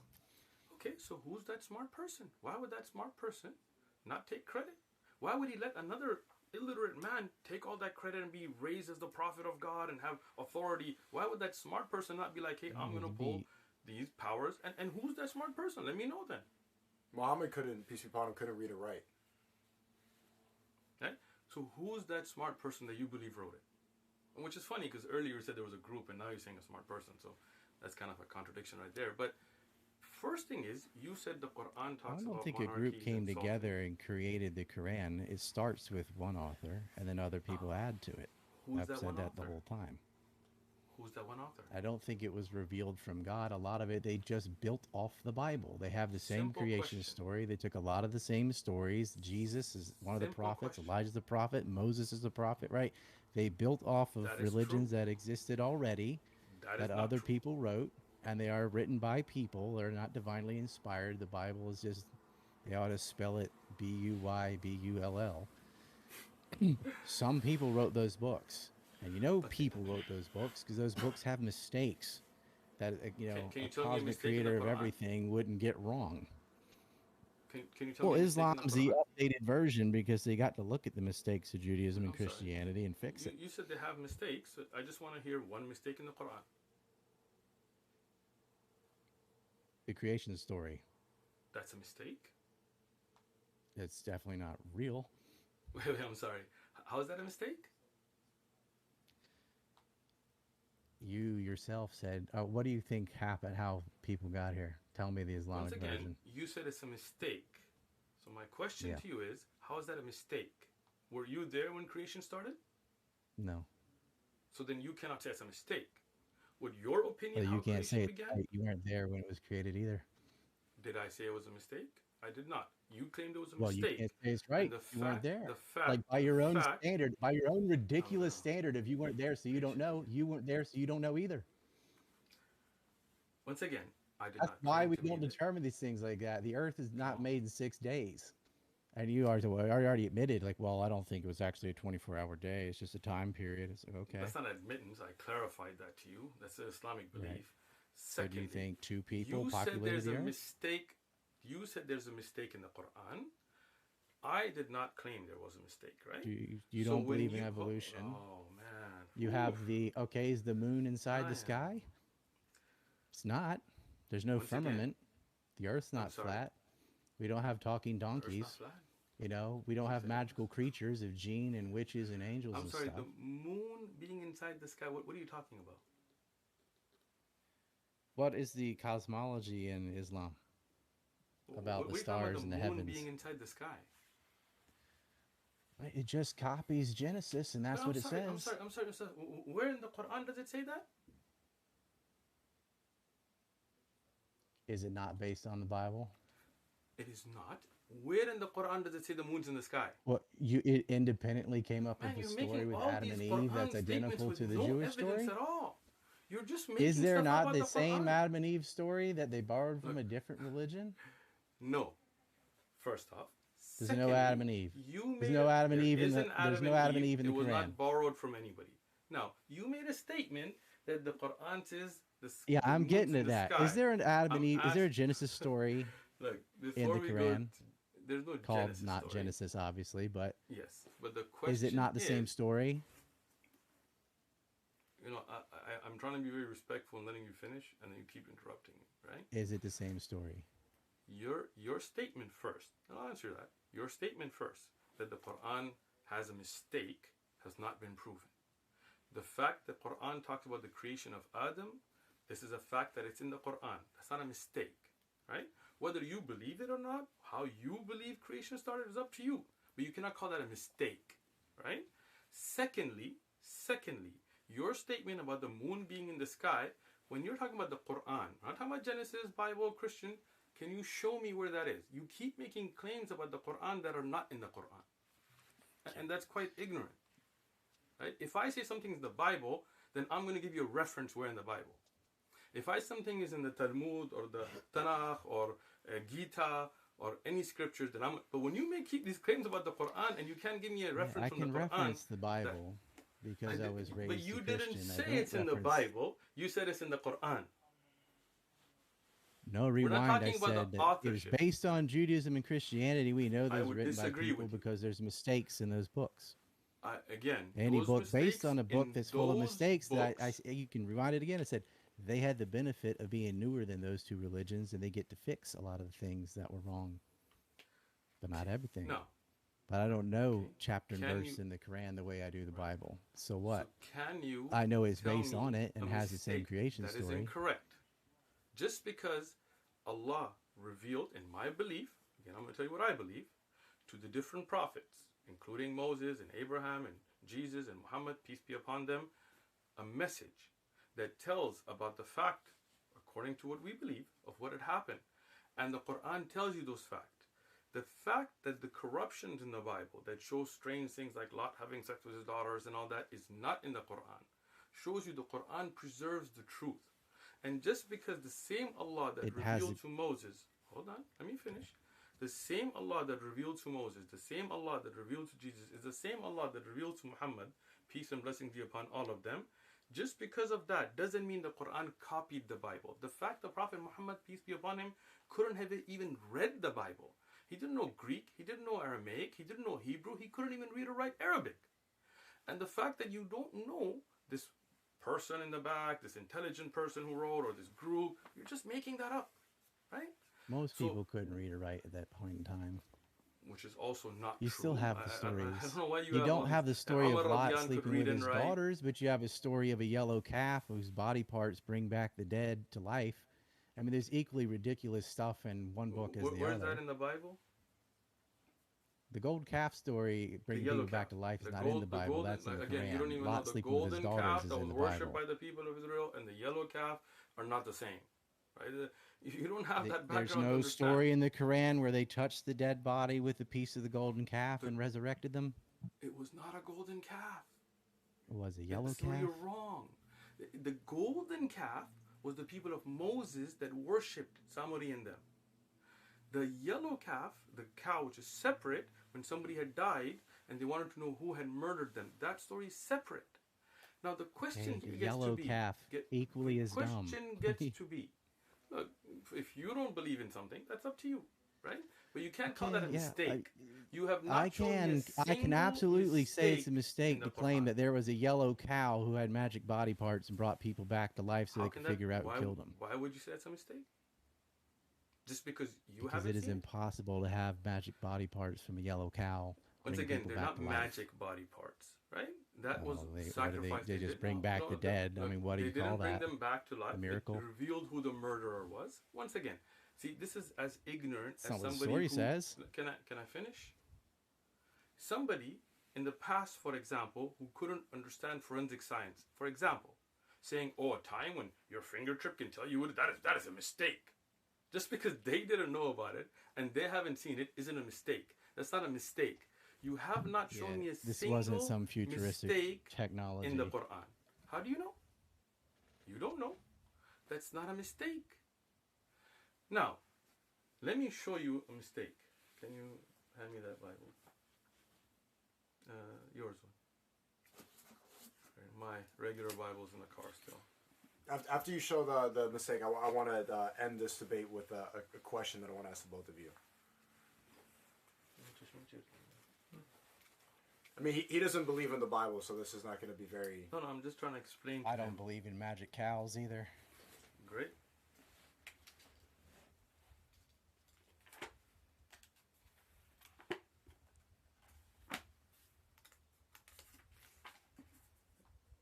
Contradiction they could share this. Hand me the Mariam's one.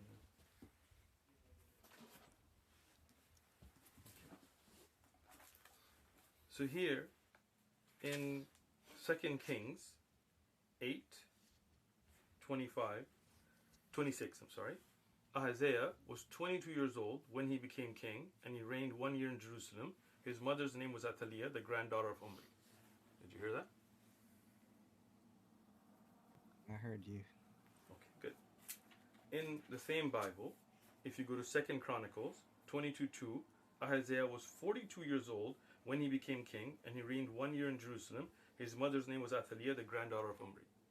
Right? Same 1 year, same place, 2 different ages. That's a mistake. That's a clear error. Now, if somebody, as we had the discussion today, tries to claim, no, this was at 2 different times, it mentions the reign exactly. 1 year. That's it. He didn't rule 1 year. So this is a mistake. In fact, if you look at the reference here, it will tell you there are manuscript errors that produced this mistake. That's a mistake. If you don't believe that there was an Adam and Eve, that's not a mistake. That's your belief. Appreciate your time. I'm going to give you time to go and research I'm going to give you time to go research the Quran. So you actually know what's in the Quran. I don't need to. It's got magic cows and a bunch of ridiculous stuff. Just like the Bible's got a man living in a whale's belly for 3 days. Like this stuff didn't happen. You continue to make claims about the Quran that you could not substantiate with a verse and chapter. I don't know the Quran in and out. I know the Bible in and out. I can read the Quran. I've read it a long time ago. Saw a lot of ridiculous stuff. Before you talk about the Quran having monarchies and your Quran having this and that, let me give you some time. Quran has monarchies? He just said it does. Right? We established that. Okay, please. Monarchies existed before the Quran, before Islam was invented, so that is a system they inherited that they chose to keep. You didn't say there were monarchies, but you said the Quran has monarchies. Please show me I where in said the the Quran Quran are supports the monarchies. system of monarchy because it does, which is Where in the borne out Quran through does it support history. monarchies? Where in the Quran? You have no answer. I don't know the You just Quran in made and that out. up. I just know what they Okay. practiced. I They had want kings and Go sultans, ahead. and I still want to do. finish with this question, and I thought about it during the morality discussion of good versus evil. I think we established that, Ryan, you think it's up to the individual to decide good and evil, and Shaykh Uthman, as Muslims, we believe that it's up to what Allah has revealed in the Quran. Yes. Do you I think, also said and it has to match with the truth. it So has to match the between truth? what's Which right again, and wrong that is doesn't different than work good and because evil. within the issues But that of goodness should death match penalty or evolution, truth. there's no truth for you to match to. And I think people can always establish what's true or false based on whatever they believe, and there can be There's obvious disagreements about what's true and what's false between people. And Ryan, where the three of us agree is that there are a lot of problems in society, and this is the reason that you moved to East Asia, because of what people believe in, and who governs over us, and what the rules that decide everything. Do you think it's better for people to believe, if everybody believes your point of view about what's good and evil and your morality, or do you think it's better if the general person believed in Islam and believed in what Shaykh Uthman thinks, what we established in this debate? Is it better if everyone believes in your view or Shaykh Uthman's view? I think they would turn out almost identical because I don't think he and I disagree on anything about what is evil, what is good. We just disagree about why you say Well, it's good not or your evil. morality point of view, but your decision to view the world based on an individualistic way. Do you think it's better, like, if the entire population, everyone decides what's good or evil based on their own beliefs, is that going to develop a better society, or if people follow the Quran? See, I think deciding to follow the Quran is also still based on your belief to think that that is true. Well, You can never get out. instead of You can prescribing their never own, escape you can never escape the subjectivity if I decided this is good, this is bad, because you decided Islam is true, or you decided Christianity is true, or you decided whatever. You're still making all those decisions. but before you don't have a specific guidebook, or you don't have a specific set of rules for what you believe is good or bad. You come up with it based Yeah, on your own opinion. I And don't other think you people could come with different. possibly write out every wrong and right thing in a book. I mean, you can have a whole bunch of different books that guide you, and the Quran could be one of them, or the Bible could be one of them, or whatever. Superman could be one of them. Whatever you draw inspiration of, you can find in text and things, or you could have no text at all. But I look around at the world, like I look at Japan or Korea. It's a perfectly functional society without monotheism. It is not a necessary ingredient to get people to behave. And it is not a deterrent either, because you can look at the Middle East or Israel and stuff, where almost everybody believes in a God of one sort or another, and it doesn't stop any of the violence or anything at all. I think culture is more powerful than faith. I think media also predates culture, and what we really need to attack is the ownership of mass media. Because if the media wants to pervert Islam, Christianity, whatever you're following in one direction, it can, and it will. And not everybody's going to have a library like the Sheikh. Like, a lot of people have a very minimalist understanding of whatever religion they follow, right? They don't know their text in and out, or they're not studying it. They just have, oh, I believe in heaven and hell and this, creation story. So it doesn't matter. It's not going to affect the outcome of the society, right? Like, where I live has lower crime, longer life expectancy. Like, any measuring stick, it is superior to any country in the Middle East. But the reason you move Or the far West. east, is because there's a lack of And a it's certain group of 80% atheist, right? Well, I Right, think it's but- better to not have your moral philosophy tied to dogma. Because, for the I'm example, sorry. circumcision, for example, you just- can get good just- people to do a I bad don't like thing because they're statements dumb. that are not factual. You said where you live has lower crime than any country in the Middle East. That's a lie. You can look it up. Lowest crime rate in the Who world is is it? what? is Qatar. Those are stats. So Qatar is what you basically state, a your city. statement is incorrect. Qatar is not a city. Again, I'm sorry you don't know that. Qatar is a country. What's the population of Qatar? Once again, if you're looking at statistics, This is a Okay, percentage, crime, Qatar. not numbers. So you are wrong. The country you live in does not have the lowest crime rate and does not have the lowest crime rate than any country in the Middle East. In fact, in the world, the lowest crime rate by statistics, not by numbers, is a Muslim I think country it in was the Middle East. Iceland. Well, I just, what did I Google? Well, right I now? found a thing on Google. Whoopie doo dah. Like, Well, It's not about It's Google. It's not- about statistics and numbers and facts. You said that we need to go back to the truth. Well, here are facts, numbers, and the truth that shows your statement was incorrect. Allahu Akbar. but that, I mean, Qatar does not What have did I go? 125 million people population. Once again, the number of population does not affect statistics. We're talking about percentage, not numbers. Then countries with smaller population than Qatar. These are statistics or are they numbers? the statistics. Is this? Can you read what I googled? He googled lowest crime in the world and it's Qatar. Thank you. And it's not about me googling. It's about stats and you making a statement that is factually incorrect. I'm going to use Can I speak Google to now? find whatever I want to. Did I Google something that would He put made this- Ryan. You did make that statement too that it has the lowest. I crime in the didn't world. Google something from my perspective. Right now, when you made that statement, I put in lowest crime rate in the world. You can put it in your Google, and this is what came up with statistics. It's not just somebody's random. Your statement was factually incorrect. Now, can I From- speak about mine? Wyoming News. So now, And safest countries in the world. Right Well, underneath maybe that, after- Iceland, New it- Zealand, Ireland, Denmark, Austria, Right, Portugal, Slovenia, Czech Republic, Singapore, and Japan. Well, that's once again, statistics too. once again, the top, with the lowest rate was a country. Again, I'm not going to keep going in this. We've already Just right. established then you were what- factually This incorrect. is a thing that No. you know about Can I Google. You fin- thought, can I well, what speak about now? Qatar? Okay, look, they're surrounded by other Islamic countries that don't have the same rate as that. I did not Right, Google the top what about 10 Qatar. safest countries to right? live in. Again. Now, you made a Put statement. it in there. The that top was 10 safest factually countries to live incorrect. in. None of them are in the Middle East.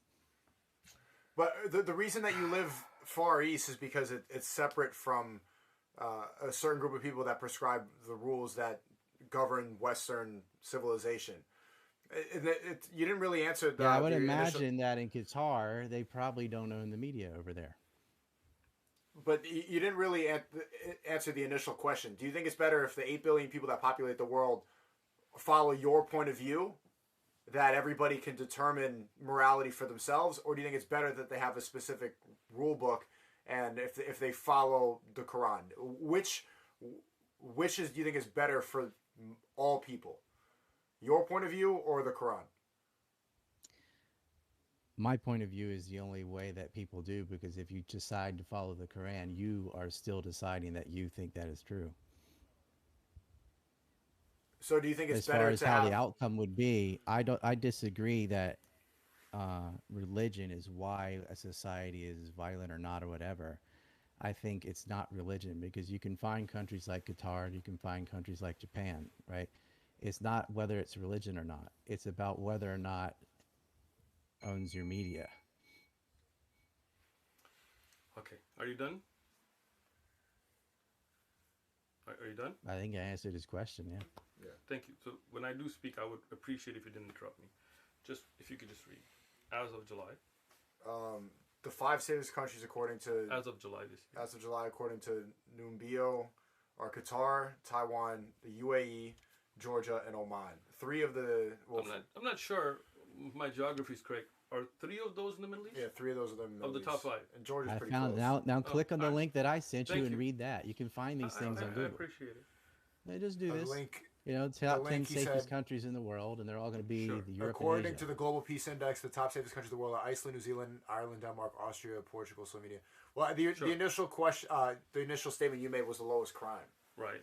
Okay. it wasn't Lowest safe. crime rate. But anyway, we're done with that. You We've can already shown find you a Qatar. different statistic on that too. It just matters who gathered it. Okay. Now, once again, You can the look with question- common sense, though. I Like if did- you've I ever did been to ask you. Qatar, if you've ever been to Japan, I've like been there's to Qatar, very low and crime, I've been to right? You can, Japan. right? And I so felt you know, much like, safer in it's very Qatar than I did clean, in very Japan. functional. Qatar is very clean, very functional, beautifully organized, as is Dubai, as is Kuwait. So is Um, Kyoto. So is Nara. No problem. Your statement is my problem. I didn't say Japan wasn't. But now, if you ask me the same question, I would say that if we left morality up to people's own opinions, that would not bring a better society. In fact, even in Japan, a country you mentioned, there are pride parades going on, which you said they are not, but But in Nagoya with the communists. So we don't have a pride Tokyo month, Rainbow Pride Parade. April, May are Pride months right here. There's pictures. Stuff. Nagoya? This is your right. The head of the Communist Party supporting the Pride Parade got arrested for pedophilia. Because that is true, but you do have Pride parades in Japan, right? Something you said they don't. Like but they do. we have murder in Japan now, too. That doesn't discount what I'm saying. I let him speak. Can I speak now? Thank you. Well, you say something that isn't wrong, I'm going to contradict you. You said many things that were wrong, but I let you finish, and then I produced the facts. Now, no, every time I was in the middle of a point, you interrupted me. Okay. I believe that a divine law that shows us what our creator, our designer, tells us what's right from wrong is definitely the only way that we as humanity are going to come together on what's right and wrong. Otherwise, everybody will have their own idea of good and evil. Somebody will say raping children is good. Somebody will say it's evil. And there are people throughout history that have had. Some people say cannibalism is good. It's efficient. Somebody will say, no, that's wrong. Somebody say you can eat a dead person. Somebody can say you cannot. Somebody will say the death penalty is good. Somebody will say it's not. Somebody will say abortion is good. Abortion is not. In the end, that way you have no good and evil. It's just everybody's own perception. And if you talk about society, then I would say most societies today are going towards LGBTQ, XYZ, and all these kinds of things, except for Muslims, alhamdulillah. And that is something that is wrong. And just because society decides it's right doesn't mean it's right. But we believe in the Quran. And when the Quran tells us it's wrong, then that is wrong. There are Muslims who do things that are wrong. I do not deny that. There are Muslim countries that do wrong. I do not deny that. But I defend the religion of Islam, the divine laws of right and wrong. And that's the only you would safeguard society from coming together on things that are evil in a divine way and considering them good. Today, a drag queen sitting with little kids talking about anal sex to little kindergartners, which is going on. This is something that is wrong. And even if society decides that it's okay, it's wrong because Allah made it haram. Thank you. Appreciate your What time. is TQ? LGB is lesbian, bi, and gay. What are the other ones? Trans and queer. Trans and queer, which I don't know what queer is. Can you tell me? They don't even Isn't queer the same as LGB? I would agree with you there. Can somebody in the chat tell us what a queer is? If I mean, that was a is for slur bi, when I was in high school. If somebody was Hold gay, on. you'd be like, hey, you're queer. Go ahead. This goes with my has to be tied to truth stuff. If B is bi, isn't it binary? Yeah. Right, so you can't have a bisexual. What do you mean? There's two sexes? Well, yeah, there are. But He is binary. then you You're add right. in other letters contradicting the B with the T and the. They say there's a what was it, the spectrum now. Q? So how is it- Bisexual how is does it confirm two genders, actually. It's funny. That's a good point. It's self-contradicting even in their own acronym.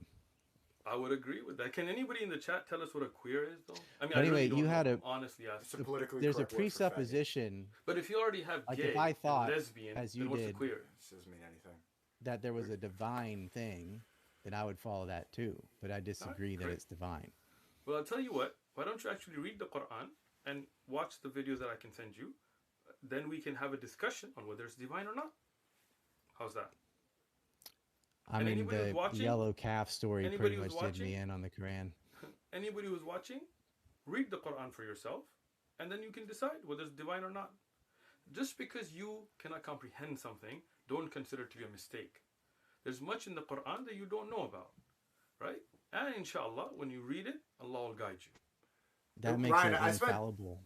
It's Ryan, a I way of spent- saying it doesn't matter how ridiculous it sounds. You just don't understand it enough. Well, when it comes to the belief system, Ryan, like everything that you believe in, I got to figure out exactly how you think the world should be and your point of view about relationships and drinking and club culture. A lot of what you believe in follows what is practiced in the Quran, like pretty closely. By the way, thank you for getting Sneako in a library on a Saturday night and out of the club. It's, Yeah. it's Sunday night, but I yes. Like- fully support that. All right, there you go. Like the We way agree. the way you look at disgust about people who are being degenerate or people having sex out of wedlock, or the way you view cheating or the red pill philosophy, degeneracy, all of that is almost to a T, like what is written in the Quran. And Right. the reason I resonated with you is that you rejected a lot of what's being promoted in the West, and you found a safe haven in the East. But when it comes to the belief system, it's almost identical. Your belief system is almost identical to the Quran. And I see that in this debate, we understand why you have trouble believing that there could be a creator. But maybe in time, we could have another debate. We could have another conversation after the We meeting. probably agree on most moral questions. We're going to end up with the same conclusion. I just don't tie mine to supernatural explanations of creation and stuff. That's the biggest one. I just see that separate. And the difference there being that your morality is very personalized, so that way it's not a morality because somebody else does not consider it to be moral, then it's immoral. Mine is to a standard that would stay standard no matter what society or people's opinions are. But again, No, we're it's done with it's that. the same. I don't care what society says or not. Again, I was being descriptive, not prescriptive. All right, I'll tell you what. If it's immoral, it's I'll tell you immoral. some. I'll tell you some How do you good know news. that? I I'll tell don't. you some Other good than news. that's what I think, based on my reasoning, right? I'll tell you some. And good I would news. say that's the Sneako, same thing you're doing. You think this book said it, so it's right. Well, you decided that book was correct. Once again, even when the Quran, and again, you can go into the miracle of the Quran, the scientific facts. When you read it, then we'll get to that. Now, the Quran, when it says something is right, even if my personal opinion is different, I'll take the divine law. Even if society is different, I'll take the divine law. There is the difference. Good news is there something in the Sneako spent Quran that Saturday you night. disagree with, but you do it anyway? I do not disagree with anything in the Quran because when it's in the Quran, then I believe in it. It's law. Right? Now, the good But news if that I you was going to did, give you'd you, still follow the Quran, right? I would follow the Quran because I don't believe morality is subjective. I believe that this is divine. So even if people's ideas get corrupted and they start, saying there's a spectrum of genders, when Allah tells in the Quran, ذَكَرَ وَالْأُنْثَى, we believe in it. And that's the way to protect society from such thing is to have a divine standard. Or just Now, base it on truth. Like scientifically, there are two genders. once again, when you talk about truth there, right?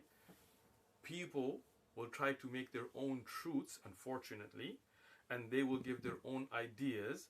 And in many things like abortion or death penalty, you cannot say this is a truth. There is a judgment call, right? The good news I want to give you is Sneako didn't just spend Sunday night, which is right now, but he also spent Saturday night in a library. And alhamdulillah, he's been praying, he's been keeping it all halal, and he is benefiting other people. We had 3 people that accepted Islam today, alhamdulillah, and he's setting a great role model. And inshallah, we hope that through the guidance that he found in Islam, Allah will make him a better person, away from the intoxicants and the filth and the fornication and all that goes on in the Western societies, and he will live a good, pure, halal life and be a good example for all those people that watch him. Alhamdulillah. So I have 2 questions. Like you understand, like we don't disagree with science either. Science is a good tool for figuring out matters of truth, like what the physical reality is. But science is often paraded around to justify a bunch of ridiculous stuff because it is influenced by economy and by politics. Right? Dr. Fauci called himself the science. There's so many examples. Well, He isn't exactly. science, even though he says that. But there are a lot of things that are justified by that, how it gets polluted. I would argue that religion also gets polluted by economics and politics. And so one person says this is divine, whether it could be ISIS or whatever, they could say, hey, I think I can do this. And that's their interpretation of the Quran. It's still subjective. Even if you have a religion, you're going to have different sects and beliefs within it based on that person's subjectivity. Also, which religion they choose to have or not is also subjective. You never get objectivity. Now, you could be really arrogant and go, well, no, I did. My version of this religion is the one and my interpretation of it, and everyone else is wrong. You can think that, I guess. But I will let you it's finish always because a I'm battle of respectfully ideas. listening. Are We you done? can't get around subjectivity. Have you finished your thought? I want to add one more thing because you misrepresented me 4 times. You said if uh, if it's up to the person, then there is no good and evil. And I said, no, there's an evil and there's a good, and you should try to figure out what's good by tying it to the truth. And I think one of the best tools to figure out what the truth is, at least for physical things, is through science. Okay. Are you done with that thought now? Yeah. Okay. So now, I would appreciate if you didn't interrupt me like I didn't interrupt you. Now, you started this by saying that even science is going to be corrupted by people's opinions and thoughts. Fauci felt the truth was what he was presenting, and he used science for that, and you would disagree with what he was presenting, so your beginning of your statement contradicts the end of your statement. Once again, when you say tied with truth, you cannot determine whether abortion is good or bad by tying it with truth. You cannot determine whether the death penalty is evil or good by tying it with truth. You cannot determine whether euthanasia of old people is evil or good by tying it with truth. You cannot determine whether cannibalism is evil or good by tying it with truth. This is where the beginning of your statement contradicts the end of your statement. Secondly, when you talk about the perversion of science, I would agree with you. People do have biases, but again, there is a system to look at data and so on. But religion, on the other hand, definitely has been misused. But if you want to know the truth about a religious scripture, you definitely can. If you watched the library tour that we had with our brother Sneako, then you saw that I explained how the Quran and how the interpretation from evidences, looking at the chain of narrators, the science of ilm al-rijal, checking for the authenticity, memory, moral character, and so on, going back to the earlier biographies. So now, if ISIS or any other terrorist organization wants to know the truth, then definitely we can explain to them with evidences what is Islamic ruling. When ISIS lights a person on fire, they're going against the clear hadith in the Sahih of Imam al-Bukhari, which mentions that nobody has the right to punish with fire except Allah.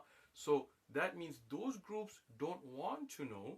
They want to misuse a concept. Atheism, everything has been misused.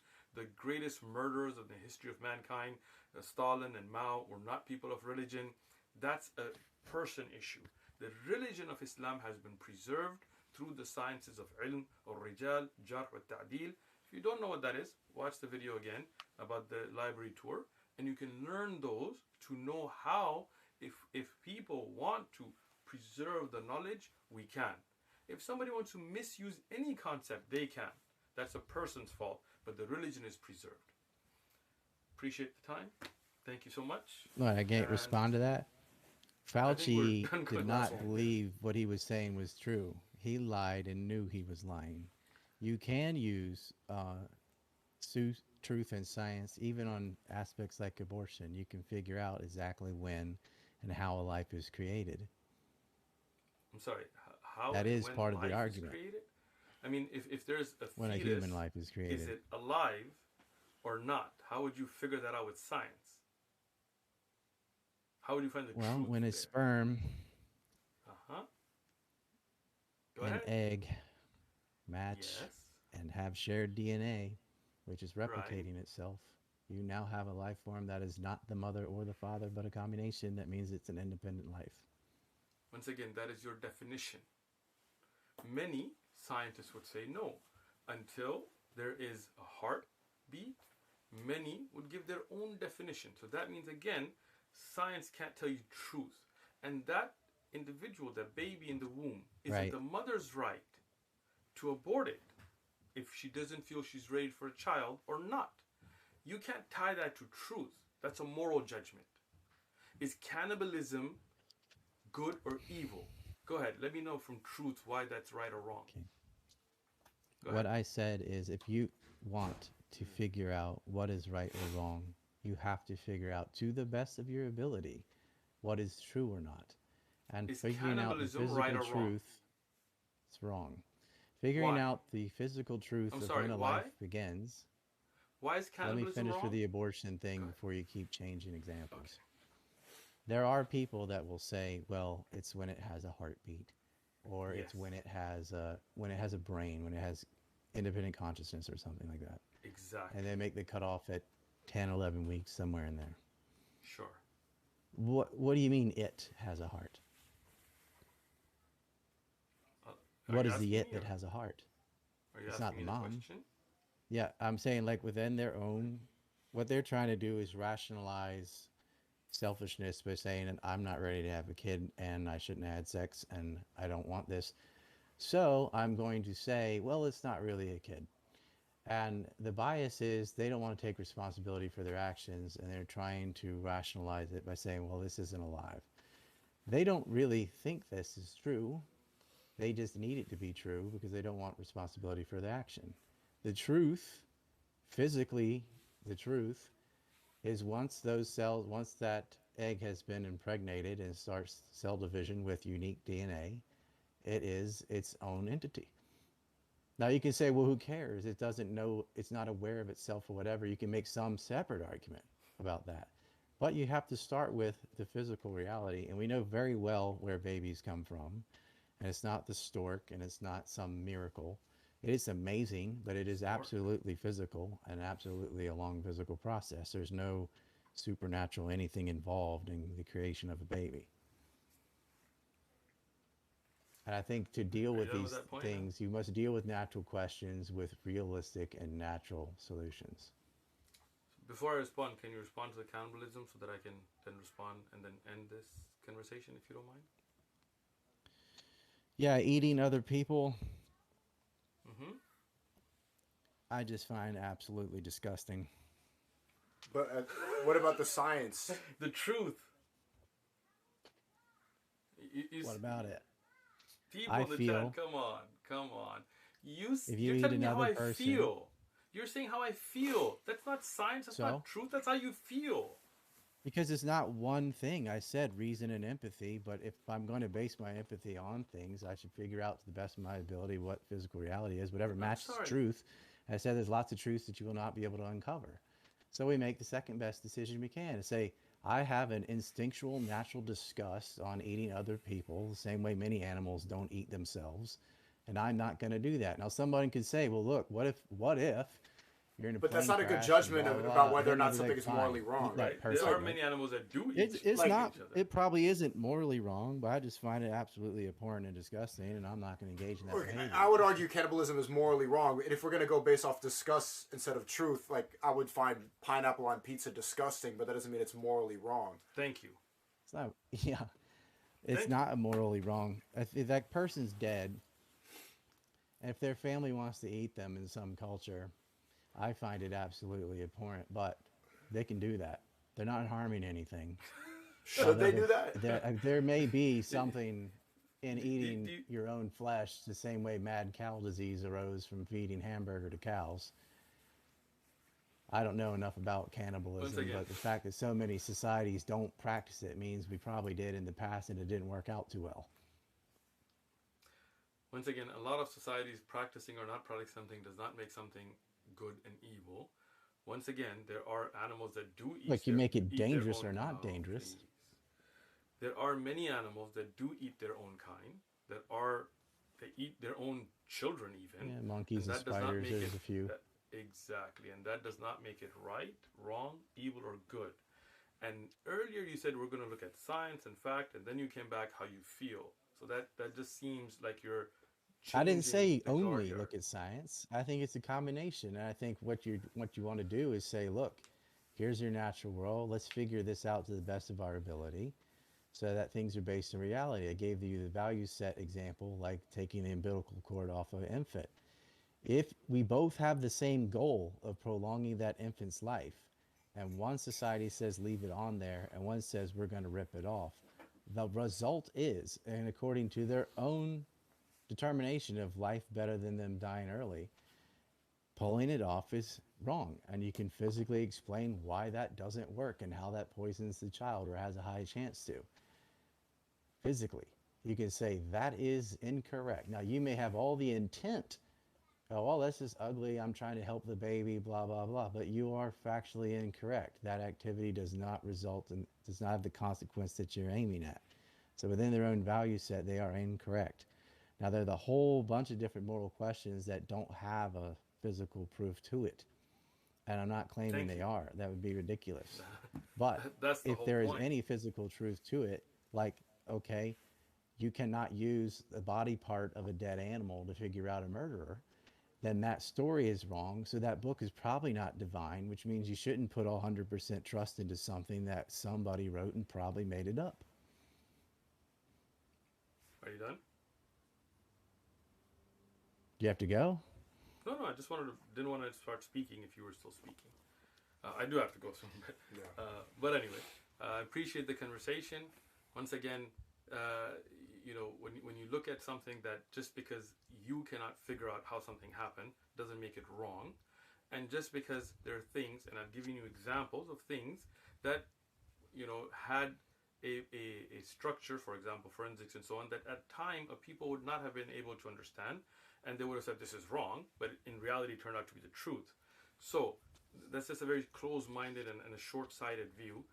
Once Now, again, you can things have that that case, can I what you see just this? That's said. what I was saying. Like when you were speaking, I let you speak, and now you just cut me off. I even asked you, I "Are would you rather you finished?" cut me off when I make a point, just do it, because All you right, say like thank you. 50 things that are like, that's I'm not true, really that's not true, not that's saying not true. 50 And I forget things. what you're saying by the end of Now, it. once again, regarding cannibalism, earlier you were talking about science and truth, and then you went to your feelings, and then you said if things can be found by the truth, then you said not all things. What do you think your Again, feelings aren't I don't physical really want to too? hash through this again. I appreciate your time, and I encourage you and everybody reading and watching to actually read the Quran, actually go back, look up the minimum gene concept, read these things, and we can come back and have a more informed discussion where you're not claiming things to be in the Quran that are not. Thank you. I'm going to read the Quran, and I Excellent. am I going to talk appreciate to you that. again after I read it. Looking forward to it. I would love to let me know when you finish reading it, and we'll do another conversation like this. Okay. Thanks, All right. Ryan, for coming Thank on. you. You could follow Rye Liberty on Twitter and go to ancreport.com. That's where all of Ryan's information is. And I think we could also have a geopolitical conversation next time we speak too, because I like his flags. Yeah. Well, that's more of what I do. Excellent. Yeah. There's a lot of things that I would say, like, not just cannibalism. Like, I don't eat dog.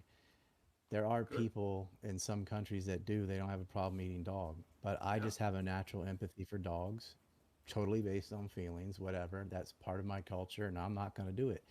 But I cannot Excellent. say, like, well, but I eat birds and other things. I'm like, why is that okay and this one isn't?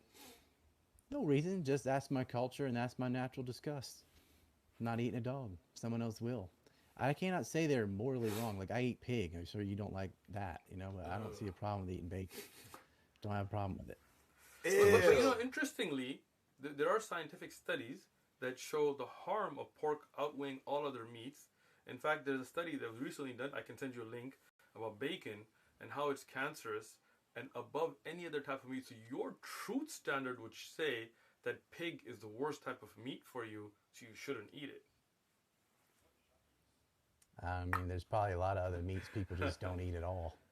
Well, there's studies been done, and like I said, I can send you a link between chicken, fish, beef, pork, and these, and they found the pig to be the worst of all of Yeah, them. You can look it you up can find a study for whatever.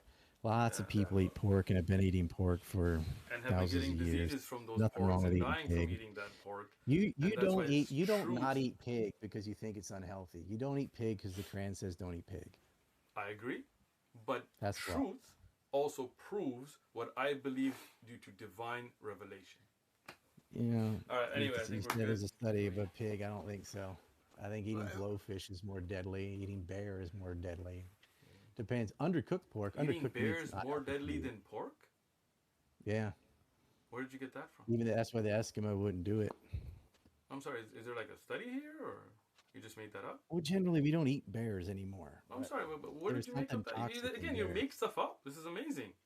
Not There's no making that study up. that compared We bear and meat and pig meat. You just made that up. Blowfish have like a chance of poison. Lots of Look, look, look, shellfish look. people are Once again, allergies to. bear and pig. Is there a study that was done to show the different health effect between eating bear meat and pig meat? Or did you just make Not that up? contrasted to pig, just to study that Thank you. bear is not healthy for people. But you said it's worse than pig, and you just made that up. This is not something truth or science or a We're study can eating prove. pigs every day, Yeah. not dropping dead. And I'm not those eating dairy. pigs are causing diseases every day, and there are people dropping dead. Pig Just meat's because not causing diseases. everybody. Yeah, they do. They do cause disease. You can look it up. I'm sorry. This is surprising that you didn't know this. Google it. Look it up. I can send you links to peer-reviewed clinical studies that show pig meat causes death, causes cancer, causes worms in people's heads. There was a case in San Diego.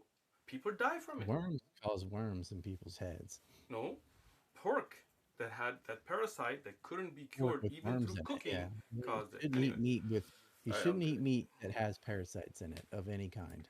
and that's why pork is the worst, because even cooking it doesn't kill the parasites, unlike beef and chicken and fish. As I said, I'll send you a peer-reviewed clinical study that showed this. Unlike I your think a statements lot of about there. people died of TB from undercooked pork in the past, but that is not our reality today. Today Absolutely in San Diego, I'm telling you, San today. Diego, third world country. Yeah. San Diego has Have a a good scat have a good night. people shit on the street. All right, Ryan, we'll talk soon. Days. Inshallah, we'll talk soon, Ryan. Inshallah. Peace. Peace, Ryan. Read the Quran. Okay. Hold on, let's see Streamlabs. Oh, so we have more for the podcast plan. I don't know if you do have work in the morning. No, let's finish. We want to keep Let's going? do this, Okay, man. okay. Got our brothers Dedicated. visiting us. Okay, great. Let me just... Chat, give me 1 second. Chat, stop saying I eat dogs. Just you brought that up and now they're being racist. I really don't appreciate that. That hurts my feelings. But that was chat. Who do you think won? I don't want to say won. It was just a conversation. But who did you agree with more? There we go.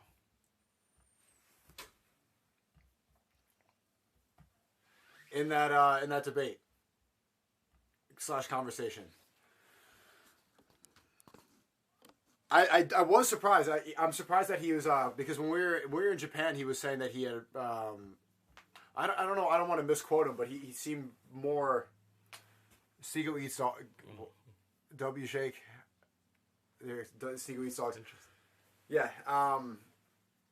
That was good with the guitar statement, because there were a couple statements, and I strictly as a moderator during this conversation, some people were criticizing. It's like I should have stepped in more, but I think it was pretty healthy debate for the most part. I didn't really need to step in, but there were some moments where like I don't want to agree with you because then it's going to seem like I'm picking sides. But admittedly, I do have to say that the statements he made saying that Japan has the lowest crime rates and then just bring Qatar lowest crime rate was a good, because when he did bring up statistics, it was based off of the statements that Ryan was making as if they were factually correct. So I don't want to pick sides, but just going off the truth, which is a big part of Ryan's debate. If we're going to go based off truth, I think you did a good job in factually correcting him. Well, I would like to say, and I appreciate his time, and I appreciate the conversation, is we do need to give evidences for our opinions. If somebody says the Quran says something, there should be a chapter verse that says it. And if you don't have that and you make those claims, those are empty claims. Again, going back to the Bible and things, you didn't say the Bible has the kingdom. You said the Quran. Repeatedly, there were claims made about the Quran that are not. But I hope that after he reads the Quran, that he'll come back to a more educated discussion. Send me the questions. Secondly, when we talk about bear meat is worse than pig meat, unless we have some kind of studies to prove that, it's really not correct to make such statements. When I talked about pork meat and its effects on the human body, those are things that, according to him, truth, something we can study and find with actual cause, has done. So, I wanted to do a part 2 of the podcast that we did last night. We've been doing nonstop content. I gotta say, he's got a hard job. You guys think it's easy? Man, this man's been working. I mean, he spent the weekend with us. He's been constantly out there recording, going, moving. I mean, 5 hours. When I hear that he does 5-hour streams, I'm shocked. Like this takes a lot of energy. This is not an easy job. Stop calling me lazy and stop thinking that content creation just because I do this that it's easy work. I've just been nonstop work. Even people came up to us at the restaurant and like, Sneako, you're on vacation. Like, nah, man, I'm working. Absolutely not here on vacation. But I do want to do part 2 of the podcast that we had yesterday. There's some more stories about your life. There's some more questions I want to ask you, and especially after doing what I've seen in the One Message Foundation videos, setting up the booth and then talking to people in the park at San Diego, and getting 3 people to take their shahada. That was Allahu incredible. Allahu Akbar. Allahu Akbar. After wasting probably an hour debating Christians holding a tripod, no, Shaykh Uthman's running. And then as soon as they left, 3 people came up, and then boom, 3 shahadas. He even got somebody to take their shahada. Alhamdulillah. That was a really... and that shows the truth of Islam. Those people that come out, they're not out there trying to preach Christianity. They're not standing at their stall just... No, they're coming to attack us, to stop our da'wah, because they know it's spreading. And nobody's becoming Christian.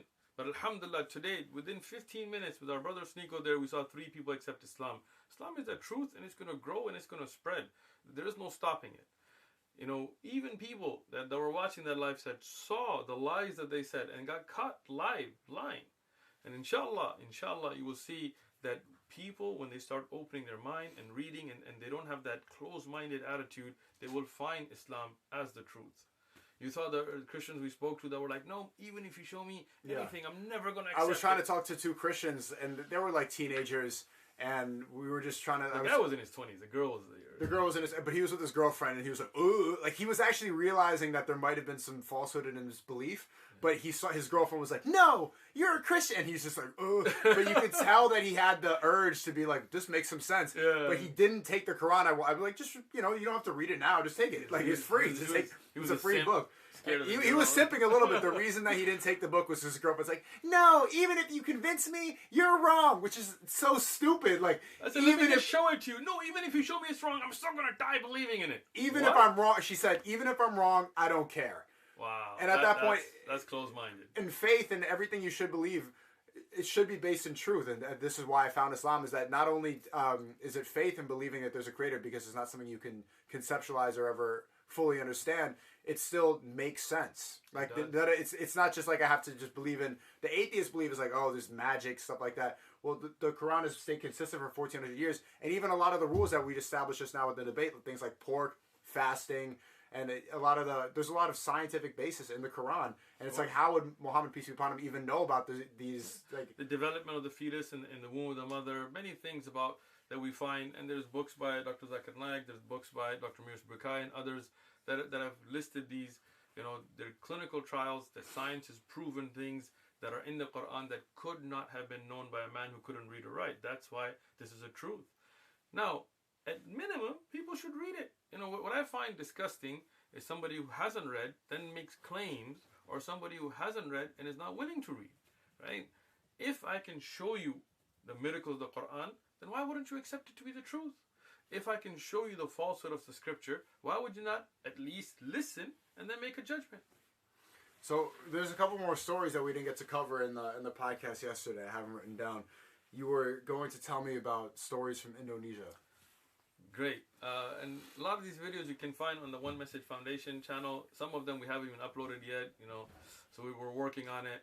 But, you know, I went to Indonesia, and once again, and I will make this very clear, I do not get paid a single penny from YMF or my masjid. He doesn't. I don't have a Patreon account. I don't take donations. I think he should. I think he should monetize his channel, but I understand why he doesn't, because there's all these haram ads on YouTube, and he wants it to be as halal as possible and just spread the message of Allah. But they were insinuating in the Christians who came to debate today, like, you take money because I take money. Like, no, he really doesn't. And really like doesn't. I said, for you, if you met the president of OMF, we can show you the taxes. I've never been paid by him. Even when I went to Indonesia, I took off from work and everything on my own time. Now, very interestingly, when I was in Indonesia, alhamdulillah, 2 very good revert brothers who were Chinese Christian Indonesians that became Muslim. They're the one that coordinated. We went out to an area where these Christian preachers, and again, people talk about, oh, Christians can't practice religion in Muslim countries. The largest Muslim country in the world, Indonesia. Go out there. If you haven't been there, go. See churches everywhere. You see missionaries. I was on the plane with a guy who had a PhD in the Bible. Of course, he didn't want to talk about the Bible for some odd reason. But he was going out there to evangelize. He was going to go be teaching the Bible officially in Indonesia. And these missionaries went out to an area, it was a village, and we have a video of this up. And they brought alcohol to them, and they brought cigarettes to them. and they bribed, and they did this little trick, right? And we have the chief of the village, we have the video with there on the One Message Foundation channel, right? They told him, we want to teach your children English. And he was like, okay. So we're going to build a little English school. What they did, they built a church, right? And then they started to indoctrinate those children. And they brought evils of society, alcohol and cigarettes, and gave them out. And the entire village, in the whole area, they left Islam, right? We went out there, only a week something that we were out there. We started speaking to them. We didn't give them any money. We didn't go out there and give them any alcohol. Alhamdulillah, we gave da'wah. 200 people became Muslim. The chief of the village, and then he just walked around, people going from people to people, areas to areas, taking shahada. Alhamdulillah.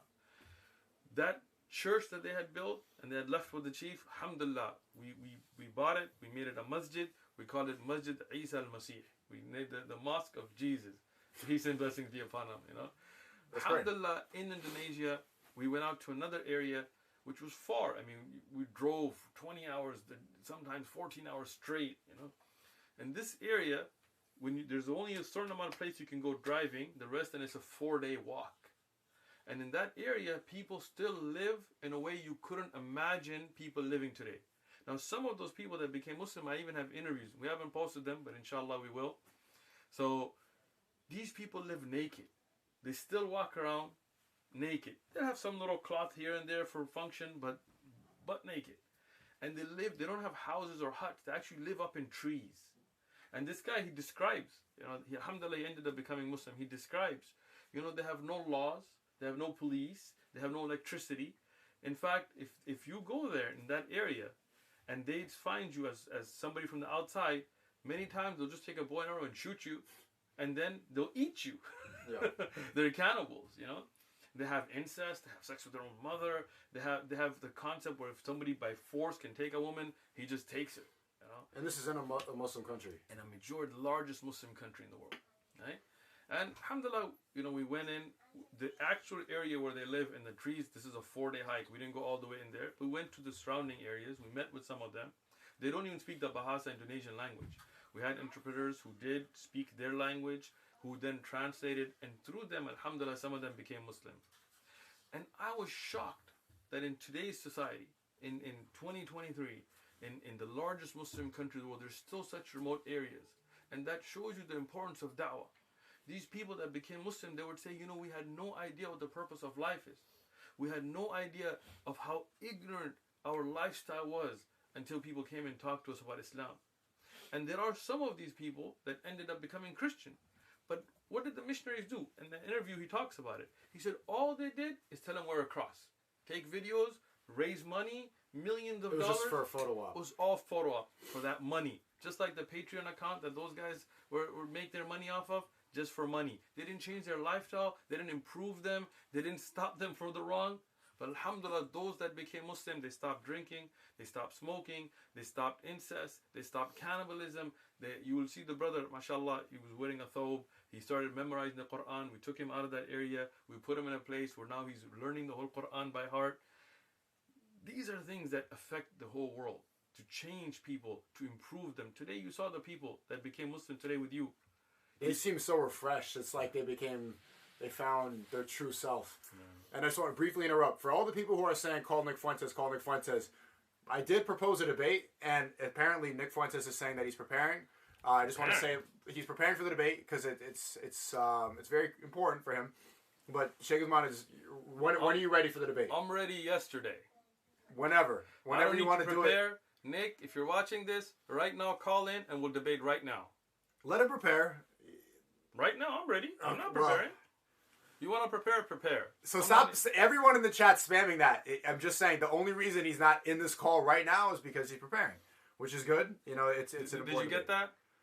We did tell him, come and debate, and he turned it down because he wants to prepare. Well, he did turn it down. He's just preparing. Oh, he turned it down right now, right? He didn't come on today. Maybe he's busy. He said he wants to prepare, or he said he's busy? He said he wants to prepare. So, he turned down being on the debate today to prepare. Maybe he was busy too. I'm not going to make assumptions, but okay. There's a story you have from Jordan. Yes, I gotta tell you this crazy story, man. Okay. So when I was, when I came to Islam, it's kind of a long story, but I wanted to study, and I wanted to learn Islam. I wanted to learn Arabic. I wanted to read the Quran in its original language.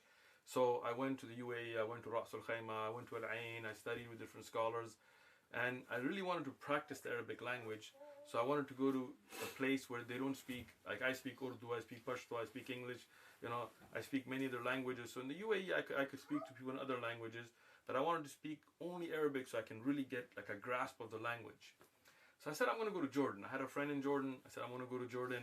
It's a country where there's not a lot of Pakistanis, not a lot of English speakers, so I can go to some of the outskirt areas and I'll have to speak Arabic all day, and I'll get mumarasa, practice in it.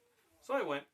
And there's an area called Jabal Luwaybeh. This is an area in Amman, in the capital of Jordan.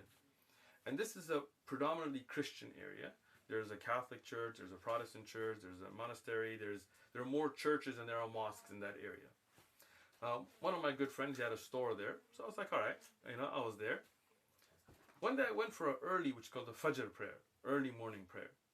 And, I'm there, and we're praying, and we see a Catholic priest, like with a robe and everything, and a wood cross, come and stand and pray with us. It's kind of weird, right? He prayed, and right after the prayer, he just left. Well, yeah, it's kind of weird. So, I asked the brother, anybody know that guy? No, don't know. All right, cool. Next day, Dhuhr, Asr, Maghrib, Isha, we didn't see him. Next day at Fajr, early morning prayer again. This is like, 5 a.m. to earlier over there, right? He's there again. He prays with us, holds hands, everything. Leaves. That's kind of weird, right? Looking at him, white guy, white looking skin, at least, Anyway, after a few days, there was a brother who passed away now, Abu Bashir, very good brother. He knew a little English, and he told me, hey, you're from America, you speak English, this guy looks like he doesn't know Arabic. Let's go talk to him. I'm like, all right, cool. We went, and this is 2007, it's been a while. We went and we started talking to him. Hey, how you doing? I mean, we're welcome, but, just, you from here, And he's like, no, I'm from the U.S. Oh, I forgot Chicago or Boston, somewhere on the East Coast. And I'm like, you got like a robe on, I got a wooden cross, like, you're praying with this fighter, And he's like, no, I was sent here to learn Islam so we can preach to Muslims the gospel of Jesus, the message of Jesus, right? And he spoke fluent English, from the U.S., white guy. And he's like, when I came here, it's the first time I heard the adhan, the call for prayer. It's the first time I heard it. And he said, when I first heard it, like it put me like in a fearful mode. Like I was like, what is this? And because in that area there is a mosque that gives the adhan out loud, he said every time I heard it, like it kind of made my hair raise. And he goes, and then it started attracting me, like I wanted to go to it. He goes, but I couldn't just walk into a mosque, especially because he was there with the church, and the Jordanian Christians are strict. If you leave Christianity there, they'll kill you. And there are many incidents you can Google of girls that became Muslim and their Christian families killed them. Yeah. Honor killings from Christians there. You told me about another story of a brother having a situation like that happening. It happens, yeah. It's funny that you said that before you finished the story, that he felt an urge to go to the call of prayer. Have you ever seen the video? We watched it on stream of cows, and there's a French. Yeah. These French guys are driving past a farm. First, they're playing rap music, and the cows are just eating the grass. And then they play the call to prayer through their car, and all the cows come to the car. they're attracted to the call to prayer. It's incredible to see. That is beautiful. That is beautiful. And these are proofs, right? Like when we're talking about the truth, these show you the truth. And there's a scholar, and he had gone out to New Zealand, I believe, and he would tell them, let me just read something to you and tell me how you feel. And in Arabic, with the tone of the Quran, he would just say nothing, like about the apple or something. And then he would recite the Quran, same tone, same language. And people on video, there was they would say how they felt about the Quran, not knowing that this is the Quran. The Quran, the culture, scientifically, we can show that it has an effect on people, right? So this guy, when he heard the adhan, he said, I wanted to go to it. He said, but I realized that if I went and they found out, at minimum, they would kick me out. So he said, you know what? In the early morning prayer, it's early enough and it's dark outside that I can sneak out and go and pray with you guys. And I sat and talked to him, and this is not like one of those fictional stories. It's not like, oh, he took his shahada. No. The reality is, he didn't accept Islam there. But I talked to him. I told him, how do you feel when you pray? He said, the first time I prayed with you guys in a mosque and put my head to the ground, I felt what Jesus must have felt. And that was deep. And that's how Jesus prayed. Exactly. In the Bible, that's how Jesus prayed, yeah. Jesus, he went a little further, and putting his forehead on the ground, he prayed to the Creator, to the Father above. And this is the biblical sense, right? And he said, this is the first time that I felt how Jesus must have prayed. I have to admit the same thing, even though before accepting Islam, like 5 prayers a day, it seems like so much, but every single prayer, I feel a connection that no disrespect, that I didn't feel when I was praying in the Catholic Church, like the standing, the sitting, the pew and stuff like that, and then eating the communion. It was, it felt like this is what you're supposed to do. They told me. Isn't that a little weird though? Eating flesh and drinking blood, like a little cannibalist, paganism. You are eating the body of. They say the body of Christ, and you eat the body of Christ, and then they say the blood. Is that cannibalism? Then you're eating. It's symbolic cannibalism, I guess. Well, sounds a little pagan to me. But Jesus, anyway, Jesus is not a man. Jesus is. Well, he's fully man, though, according to them. But he's God. So eating God's okay? But it's a symbol of man. He's in the form of man. I never got it, but I have to admit, like, without any bias. Well, I mean, obviously with some bias, but. Well, there wouldn't be, because that time you weren't Muslim, right?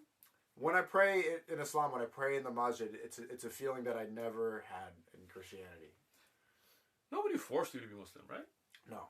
Did you get paid to be Muslim? No. I wish it's selfishly, like, if there's a conspiracy theory that these oil sheikhs in Saudi Arabia, if they offered me money, I mean, I probably should turn it down, right? I should turn it down, but I have not received that. I'm just saying, if any oil sheikhs are watching, send the brother some money, because he hasn't received his check. Well, would that be haram to accept? No, it wouldn't be. It wouldn't be haram, but it's just not genuine. But the fact that you became Muslim without any monetary benefit shows that this is a sincere step, right? And because your base is not majority Muslim, you're not doing this for clout. No, right? I mean, people get really upset. You can see him. We have another one I really wanted to hear is your weirdest jinn story. And jinn, for other people watching, jinn is basically demonic, devilish. What is the weirdest jinn story that you have for it? And I'm sure in your time you must have plenty. I have some, but probably nothing like yours. Do it or don't do it. Oh, I want to hear it. Come here. This is my son, Musa. What's good with y'all, boys? I'm gonna ask him, should I do it or not? Just do it for the content. So enthusiastic. Nah, dude. It's cause almost 1 a.m. But Chad, let's get some ones if you want to hear the weirdest jinn story. But if we see a lot of ones, I'll do it. Okay. How's that? And then, so if we see ones for the jinn story, we also have your daily routine for when you began to study in the UAE. We'll start with that one first. It's a little more halal before we get to jinn. It's all halal. Okay. We don't step into no haram here. Okay. The jinn story is going to be in the halal and this, but I want to see ones first. I see a one there. I see another one. There we go. Oh, ones are pouring in now, okay. Man. All right. So, daily routine first or the jinn story first? Jinn story. The jinn story is more interesting for me. All right. So, again, I don't usually talk about these because it attracts them. One of the things that attracts jinn is when you talk about them, right? And I don't talk about, like, stories on YouTube or somebody else told me. Like, I'm only going to talk about what I witnessed with my own eyes.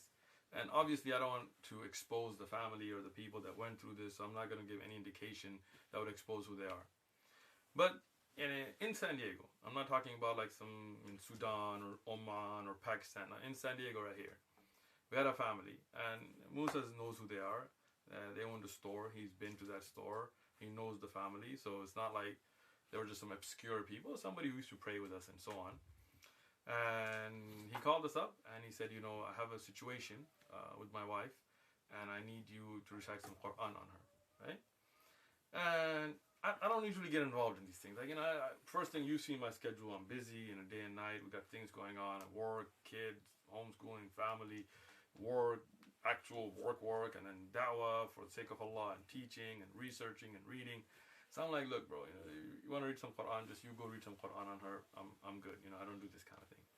He's a really good brother. We knew he was. And he was like, look, I wouldn't ask you unless this was the, So I was like, what's going on? He was like, there's some situation. So I'll tell you what, if there's something, go see a mental health professional. Probably some kind of chemical imbalance, this and this. He was like, look, I've been to the hospital, I've been to doctors, I've been to psychiatrists, I've been through everything. I've had to hospitalize her many a times. They've done tests, and there's nothing wrong with her. And this is stuff that it's not normal, right? I was like, oh, tell me, like, just come over and then I'll tell you. I was like, all right. So one of our imams in the masjid, Shaykh Abdul Qadir, you met with him, right? So I called him up. He's a hafiz. He's memorized the whole Quran. I said, hey, look, this brother, he's a good brother. He's got the situation. You don't mind, let's go read some Quran. It's probably nothing, but let's go do it, for the sake of Allah. No money, nothing. And the brother was like, sure, let's go do it. I said, all right. Went to his house. When he got to his house, he was outside and said, look, let me talk to you. I said, all right, tell me what's going on. Said, look, I married my wife. I'm not going to mention the name of the country, but from another country, and she was raised in a very traditional village, and doesn't speak English well. Only been here a couple of years. Moroccan? Not going to mention the name of the country. Not going to let you guess at it. Not Moroccan, but okay. Not going to let you guess anymore, right? So I don't want to give any indication that would give away who they are, right? So I mean, Musa knows because obviously he was involved in the family and things, but we've kept this very private, Yeah. So I went to their house and he told me, look, my wife just came to the US and then we have a store, and she started changing, and her hair started becoming shorter. She didn't cut it; it just started becoming shorter. Like, she was losing hair? No, it was it was just getting shrinky, and it was rough. And he said, when I approach her in a marital way, her face looks different to me, and she acts like a man. And I was like, what? It's some real stuff. This is some, this is a little you weird. met these people? Yeah, it's real stuff. Yeah. So it's a tranny now? check it out. I'm like, wait, is there something going on? And he's like, no. He goes, and she's become rough with me. Like, sometimes even, during, she'll grab my neck. And then at times she'll push my kids around, walking around. What? Right? And these are people, I'm telling you, this is San Diego. It's not like some, So I'm like, I was thinking like this guy's just kind of, whatever, he's out of it. I'm like, oh, whatever, right? And he's like, look, my wife's only been here a few years, and she doesn't even speak English. But she was sending texts to a woman that worked there, explicit text. And it spoke like they weren't from here, but it spoke proper English, like slang. No, there were things in there, and the people in the hood would blush. Like slang. Right? And somebody from You read the text? I did read the text. Bomba Kala. And there was like, I want to, with my, and your Yeah. words that aren't even like in a dictionary. Those are urban dictionary words. Right. That somebody who doesn't even speak English would no way understand or know. And they were written from a man's perspective. They were talking about, Yeah. I was like, dude, this is, and they were, and what happened is that employee came to him and said, hey, look, this is going on. And he was like, what? And he said, when I confronted my wife, she just got violent until she had to be hospitalized. She was throwing the kids around. So I'm like, all right, there's some marital issues going on. Maybe she's gone rainbow or something. I don't know, right? So I'm not trying to. It's all right. I was like, what do you want me to do? He's like, can you read some Quran on her? I was like, all right, So Maybe she was taking steroids or something. all those thoughts were coming to my head. So he said, all right, let's go. And so we went in, and they had her covered up and things. And she had two big sons that were sitting next to her, like holding her. And I was like, this little lady, like, why are they holding her? The husband went behind her. And then I told the sheikh, I told him, look, I'm going to read Quran as well, but I don't want you to stop. No matter what happens, don't stop reading Quran, because I studied these things. So he started reading Quran, and she started shaking, and I was like, what's going on, right? And, they had her covered, but it was shaking. I was like, all right, it's not normal, but okay. So I said, look, my sister, right when I walked in, I forgot that, right when I walked, she goes, oh, you that N-word, Uthman. It sounds like a joke, but it's not. Like, she used the N-word, right? I'm going to try Where's she from? Oh, no, you don't want to say. But she was let's speaking let's just say a Middle Eastern country. And she's speaking Sneako dialect. Well, she was like, you that Shaykh Uthman, huh? What? She's talking to me like a woman who only been here for a few years, right? So I was like, this is kind of strange, right? So anyway, I started speaking, and then she goes, F you, and she was using the words, right? I was like, what the hell? Like, this is, and the sound was that of a man. And like, I never, I don't try to talk to women, so I don't know what she was. But you heard the voice too? No, he I was. wasn't there for it, but I talked to the guy. It was the people there was just me and the Shaykh Abdul Qadir. You met Shaykh Abdul Qadir. And the night he got back too. So yeah. So this started getting really weird. Like I was at first I was like maybe he's got something else going on, but I'm like how can I mean my wife is speaking to her, so I mean it's not like we know what the family is. So I was like, all right. And I was like, look, you know, sister, what's going on and this and that. And she's like, F you, don't call me a sister. it's not even a joke. Like, what the heck? That is some crazy stuff, right? So did the reading the Quran... We'll get in there, right? So the Shaykh, he was, you know, the Qari, he was kind of, I was like, look, whatever happened, don't stop reading Quran, right? Whatever happened, no matter, right? And, you know, I have a whole section in the library about the jinn and stuff I've shown you, you know, so we know things. I was like, look, might get violent, whatever. I'm not touching the broad, you know. Like, I told the kids, like, you guys better handle this. And they're like, yeah, you know. So we just started reading Quran, and she leaped out at me, like, grabbed me, right? Thing fell off. And I was like The Exorcist. I was like, whoa, Yeah, right? bro, like Sons grabbed. Now, these are big old, you know, men, mashallah. You know? And then she was like, boom, pushed one out. You know, husband's trying to get her in a headlock. And I was like, whoa, like, it got real. Things fell off, and hair was short. Like, he wasn't lying, right? And subhanallah, and this is what I'm saying. Like, people, like, I don't believe in unseen, and I don't believe in supernatural. I mean, I've seen stuff that science can't explain, you know? So I was like, I started reading Quran as well. He was reading Quran. I started talking. I was like, look, whatever it is, you know, you got to leave this lady alone. And I was like, look, sister, do you have an issue going on? I mean, something you want to talk about, some changes. He was like, I ain't your sister. N-word, right? I'm like, whoa, right? And then, so we're like, okay, let's keep reading. Well, I was there for a few hours, right? Let's keep reading Quran. After a while, she's like, yeah, that's my jam. I know. I laugh when I hear it too. Like, I'm not trying to use the N-word here, but, you know, that's my jam. You know, and I was like, what? Like, this is, you know. And the kids are all freaked out, and she's like, ah! Then it goes crazy again. I'm like, whoa! You know, like, I'm all fist balled up and stuff. And subhanAllah, like, I'm telling you, there's things people don't realize, you know. So, in the end, the Shaykh kept reading Quran, I kept speaking, I speaking the Quran, making dhikr on, and then told her, look, you know, whoever it is, then started speaking to me as a man. She's like, look, I'm a guy, I liked her, I answered her, and now I like the other one, and this is in my thing, and like straight like a dude, you know. I was like, look, you gotta leave the sister alone. Like, you can't be doing this. There's a family, there's kids. So like, basically, all trannies are under a jinn spell. You know, there are scholars that have written about this, that many people might have this issue of jinn, because the gender of the jinn might be affecting maybe just them. influence, not like complete possession like this case. So, you know, 2.5 hours about into it with reading Quran, and, you know, like I said, I mean, I'll take you to the store if you want, you know, like, you know, right, and after that, just started getting violent, throwing stuff, crazy, all this, then she just collapsed, just fell.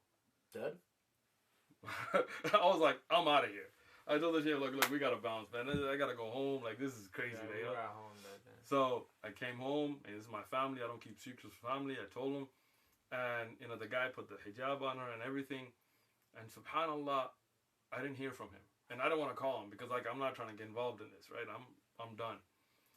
A week or something later, he called me. He's like, I'm going back to my country. You know, I don't care about the store, this or that. I was like, how's your wife? He's like, yeah, she's better. You know, she's not acting like that. She's talking normal and this. And then, subhanallah, he left. And then, I don't want to keep in touch. Like, this was, I mean, can you imagine being there? Like, this was some stuff, right? Months later, he came back to the U.S. Like, you know, he wanted to do some stuff, business and stuff. And he came and saw me in the mosque. And he said, subhanallah, after that day, her hair grew back. Her face went back. She didn't even remember any of that. No one... None of that.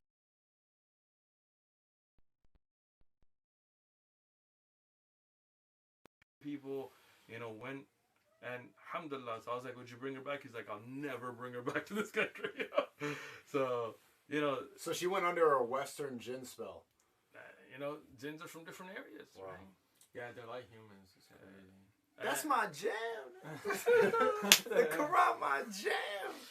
And subhanallah, like, I don't talk about these things to a lot of people because, you know, these are things that people don't understand until you've seen it. When you see something like that, it blows your mind. You realize there's more to the world than what you can see. Some people, they're very close-minded, but they don't realize that many things science hasn't even discovered yet. Right? Many things that you may not understand doesn't mean they don't exist. Like, we're talking about black matter and all this stuff. But, this is one. But there's another one when I was overseas. It wasn't me doing the exorcism. Somebody else was doing it. We'll talk about that on another stream, inshallah. I think we can say goodbye at this point. It's too bad I'm going out later tomorrow. We got to do the schedule first. What schedule? My daily schedule when I was studying. Oh, yes, in the UAE. UAE. And then also, want to hear about the BLM riots. What was your daily schedule in the UAE? So, this is something important for those that want to study and those that want to strive to better themselves, is to dedicate themselves to knowledge. And this is something, and as a new Muslim, I encourage you as well to learn Arabic, to learn Quran. So when I went overseas, I didn't take a scholarship. Nobody paid for me. I didn't take any loans from anybody. I had a job. I quit. Musa was with me. Yusuf, my other son, was with me. I took my wife with me. May Allah reward her. May Allah reward them for their patience. And we went, and my wife studied, and the kids were memorizing Quran. And because I had quit my job, I said, I want to study. So what I did, I contacted a sheikh. There was a sheikh in Al-Ain first. I studied with him one-on-one. Then he told me, look, you have more time and dedication I don't have to give you. So I want you to go and study with another sheikh. I went to Ras Al-Khayma. He wrote me a tazkiyah, accreditation, saying that he's a good person. Give him time. And these scholars didn't take a penny from me. Didn't take a cent from me. This is people who were mukhlis, sincere for the sake of Allah. So this sheikh, he gave me every day from Dhuhr, the second prayer, around noon, all the way to Maghrib, to sunset. So every day in the early morning, me, Musa, and Yusuf would go to the mosque and Fajr prayer, the early prayer, and they would recite to a sheikh there, and I would recite, and got a picture of Musa as a little, kid of the Quran. We should show it. I want to see it after. Someday. And, we would do the Quran there, and then we would come back after the morning prayer, after reciting the Quran to the scholar there, and then, you would have that time to with the family, take shower, eat, all that kind of stuff. Then from Dhuhr, around noon, all the way to Asr, around 4 p.m. at that time, I would study fiqh, like jurisprudence, these books that we have here, right? And then from Asr, around 4, all the way to sunset, which was around 7 at that time, I would study hadith, those over there. So Quran in the morning, then fiqh, like books like Umdatul Ahkam and Zadul Mustaqni' and these Akhsar al-Mukhtasarat, then hadith, like books like Bulugh al-Maram and Umdatul Ahkam, Abdul Ghani al-Maqdisi. We would have that from Asr all the way to Maghrib. Then from sunset, around 7, 8 o'clock, from there till Isha, I would have a break, go home, eat dinner. Then at Isha, my Arabic teacher would come to the house and I would study the Arabic language, books like Ajrumiya and Qatratul Nada and stuff to study grammar. And that would go into the middle of the night. And then I would revise my studies. And then early in the morning start again, 6 days a week. That was my year and a half in Amarat. Right? Yeah, you gotta save up to be able to live there too, because it's not cheap. Yeah. How much were you working? At that time, I wasn't working at all. 6 days a week, that was my daily schedule. For a year and a half. For a year and a half. And then I went to Jordan after that. Then I came back to the U.S., so I got a job again, started working, saved up money. Then I went back to the UAE. Then I came back. Then I went to Pakistan. And me and Yusuf and Musa with my wife, everybody went. Then I studied there a book called Alfiya ibn Malik, which is that book over there. It's 1,000 or 2,000 lines, 1,000 abiyat Arabic grammar book, alhamdulillah, with the Shaykh Ubaid al-Rahman bin Muhammad Bashir in a called Mahad al-Lugha al-Arabiya in Islamabad. Then I enrolled in my master's. So it takes that dedication. It takes, you need to put work in. If you want to seek knowledge, if you want to improve yourself, it takes that. So there's a lot more than just taking your Shahada. Nah. There's a lot more. You're on your way, inshallah. You're on your way. Alhamdulillah, he's saying all his prayers. It's going to take, it's something that you never ever finish learning. Never. You're going to study from the cradle to the grave. As the great Imam Ahmad ibn Hanbal, he said that we take the ink pot from the cradle to the grave. I wanted to hear, we went shooting today. And you're still in San Diego, which is not, I didn't see any pride flags, chat. There's nothing. Can we get some W's for that? LA, San Francisco, most of California is done. Yeah, West Coast, but I don't know. I'm not a big fan of California in general. Neither am I. But San Diego, We're still holding it down. It's still holding it down. I didn't see one Pride Flag. There are areas. I'm not going to deny. I mean, we want to. I didn't see them, so I'm gonna go based off what I saw. I didn't see any, so I'm glad about that. But during the BLM riots, what happened? I remember specifically in Los Angeles, they sent out a message saying, I remember it was one of the craziest times. It was during COVID lockdown, and they said, "Don't go to Los Angeles. We can't protect you. Like it's not safe here." The mayor said, "Los Angeles is not safe. If something happens, sorry." Yeah. What a crazy thing to see. But what happened in San Diego during the same time? It was bad. So the city, we don't live in the city of San Diego. I'm not going to mention the city we live in because we got a lot of haters that try to figure out where I live to harm me and my kids because they can't debate, so they get violent. But we live in a city that is within San Diego County. And the city we live in at that time had a riot. So you've seen our street, it's a cul-de-sac, and this area is all cul-de-sacs, right? And the police station is on the other side. These rioters from outside of San Diego, and most of them were white anarchist kids, came out under the name of BLM, and they actually burnt down our police station. They lit our police station on fire. And the police, because they didn't want to engage them, and again, the city of San Diego Police Department is different, our city's police department is different, and so that police department decided we're just going to back out. They just lost. But we have an emergency text message system that's sent to everybody that lived in this Amber area. Alert, right? The Amber Alert, but I think this is an emergency text something, I don't know. But we all got texts, everybody on my street and down the streets, that look, the police station's on fire, the police is backed out, the rioters are between you and the police. So if anything happens and you call 911, the police cannot get to you. And I'm telling you this because a lot of people are like, why do you need to have a gun? Or why do we live in a safe country? Why do you need a gun? You know, you never know. The Second Amendment was put in by the people who put the Constitution together for a reason, right? So here, at that time, we could not depend on the police. And we saw the rioters. You see when we come up that little street up here, there was a barber shop right here. There was a fish place that got burnt down. They lit up. We could see from my front yard, we could see the faces of the people. That's how close the riot was. Not just the flames, right? So at that time, me, my son Musa, my son Yusuf, were like, we're going to defend our house, you know? George Floyd died of a fentanyl overdose. Just you can let the record. Right? We got the legal registered weapons that we have in this house, and we stood on our property with weapons, and we were the only defense we had. And people on my street, those liberals that are like, oh, you don't need guns, they were out there, we're so happy you're here. Thank you. Because you see that our house is the first one when you get down the street. Very fun. It's kind of like when feminists would be like, women empowerment, until somebody breaks in, and then it's the men. Save me! And then the men have to go save them. Same thing, the liberals here, like, you don't need a gun. And then times like now they're burning down buildings. Right. Thank you so much. You know, during COVID, you couldn't buy a gun because all these liberals were out buying everything they could. And those guys don't know how to use guns. So they're having all these accidents. Oh my God. So Musa's a witness to this. We spent the whole night standing out here on my own property, with legal weapons, saying, anybody comes on this street, we're going to defend our house. So we had a guy from the rioters start to come up our street. I don't know what they call them, like he was like scouting or something. Yeah, communists. It was basically Antifa guy, white guy too, you know, on a skateboard. He came up our street. For George Floyd. Right, it's just a reason. Anyway, they like spray paint a mural of George Floyd somewhere too. Yeah. A fentanyl addict who broke into homes and like. And most of these guys weren't even black. It was just them. The barbershop that burned out was black owned. Right.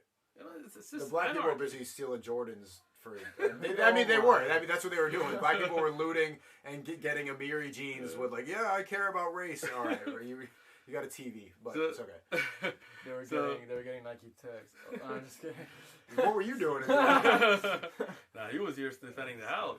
So this guy comes up to our street, and all I did is I had a shotgun. I said, "Ka." They didn't say a word. And as soon as he saw and heard that, whoop, turned right back around. The rioters went right past our street. Right? They burned down stuff right on that main street right there.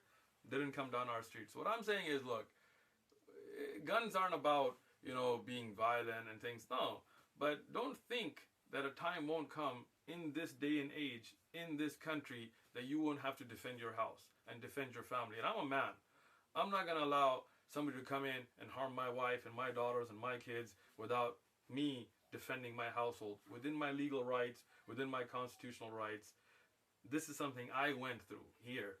So don't tell me why do you need a gun? Why do you need so many guns? Why do you need this? I'm going to defend my house. If you're not willing to take that, that's up to you. You can watch your mom and your wife get raped and you can sit there and cry. That's up to you, but not me. That's not what Islam teaches us. You slap me, I'm not turning no other cheeks. I'm not trying to get to my other cheeks. Oh, you slap me, I'm gonna make sure you never slap me again. And that's how respectful society works. Stay strapped. Shaykh Uthman. Legally. Thank you so much. Jazakallah khair. This was great. This is a great. Thank you so much for hosting us. I really appreciated everything you did, introducing us to all those brothers, bringing us around. Great food, great hospitality, Alhamdulillah. Great family.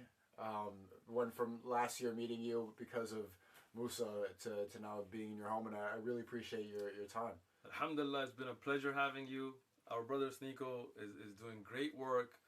Forget about his past. Don't be sitting there trying to hate on a brother. He's trying to improve himself, to be a good person, to be a good example. Encourage that. Islam has made him a better person. And inshallah, you will see great things out of this brother. I saw him giving da'wah today. This brother's got skills. Inshallah, you will see it. He's going to seek knowledge. He's going to increase his iman. He's going to increase his knowledge. And he's going to be a great motivation for all those people out there lost in the matrix, in the darknesses, in the addictions and all these things. Inshallah. And this is your house. You're welcome here anytime. Whenever you come to San Diego, we're here to host you. Not because you're Sneako, just because you're our brother in Islam.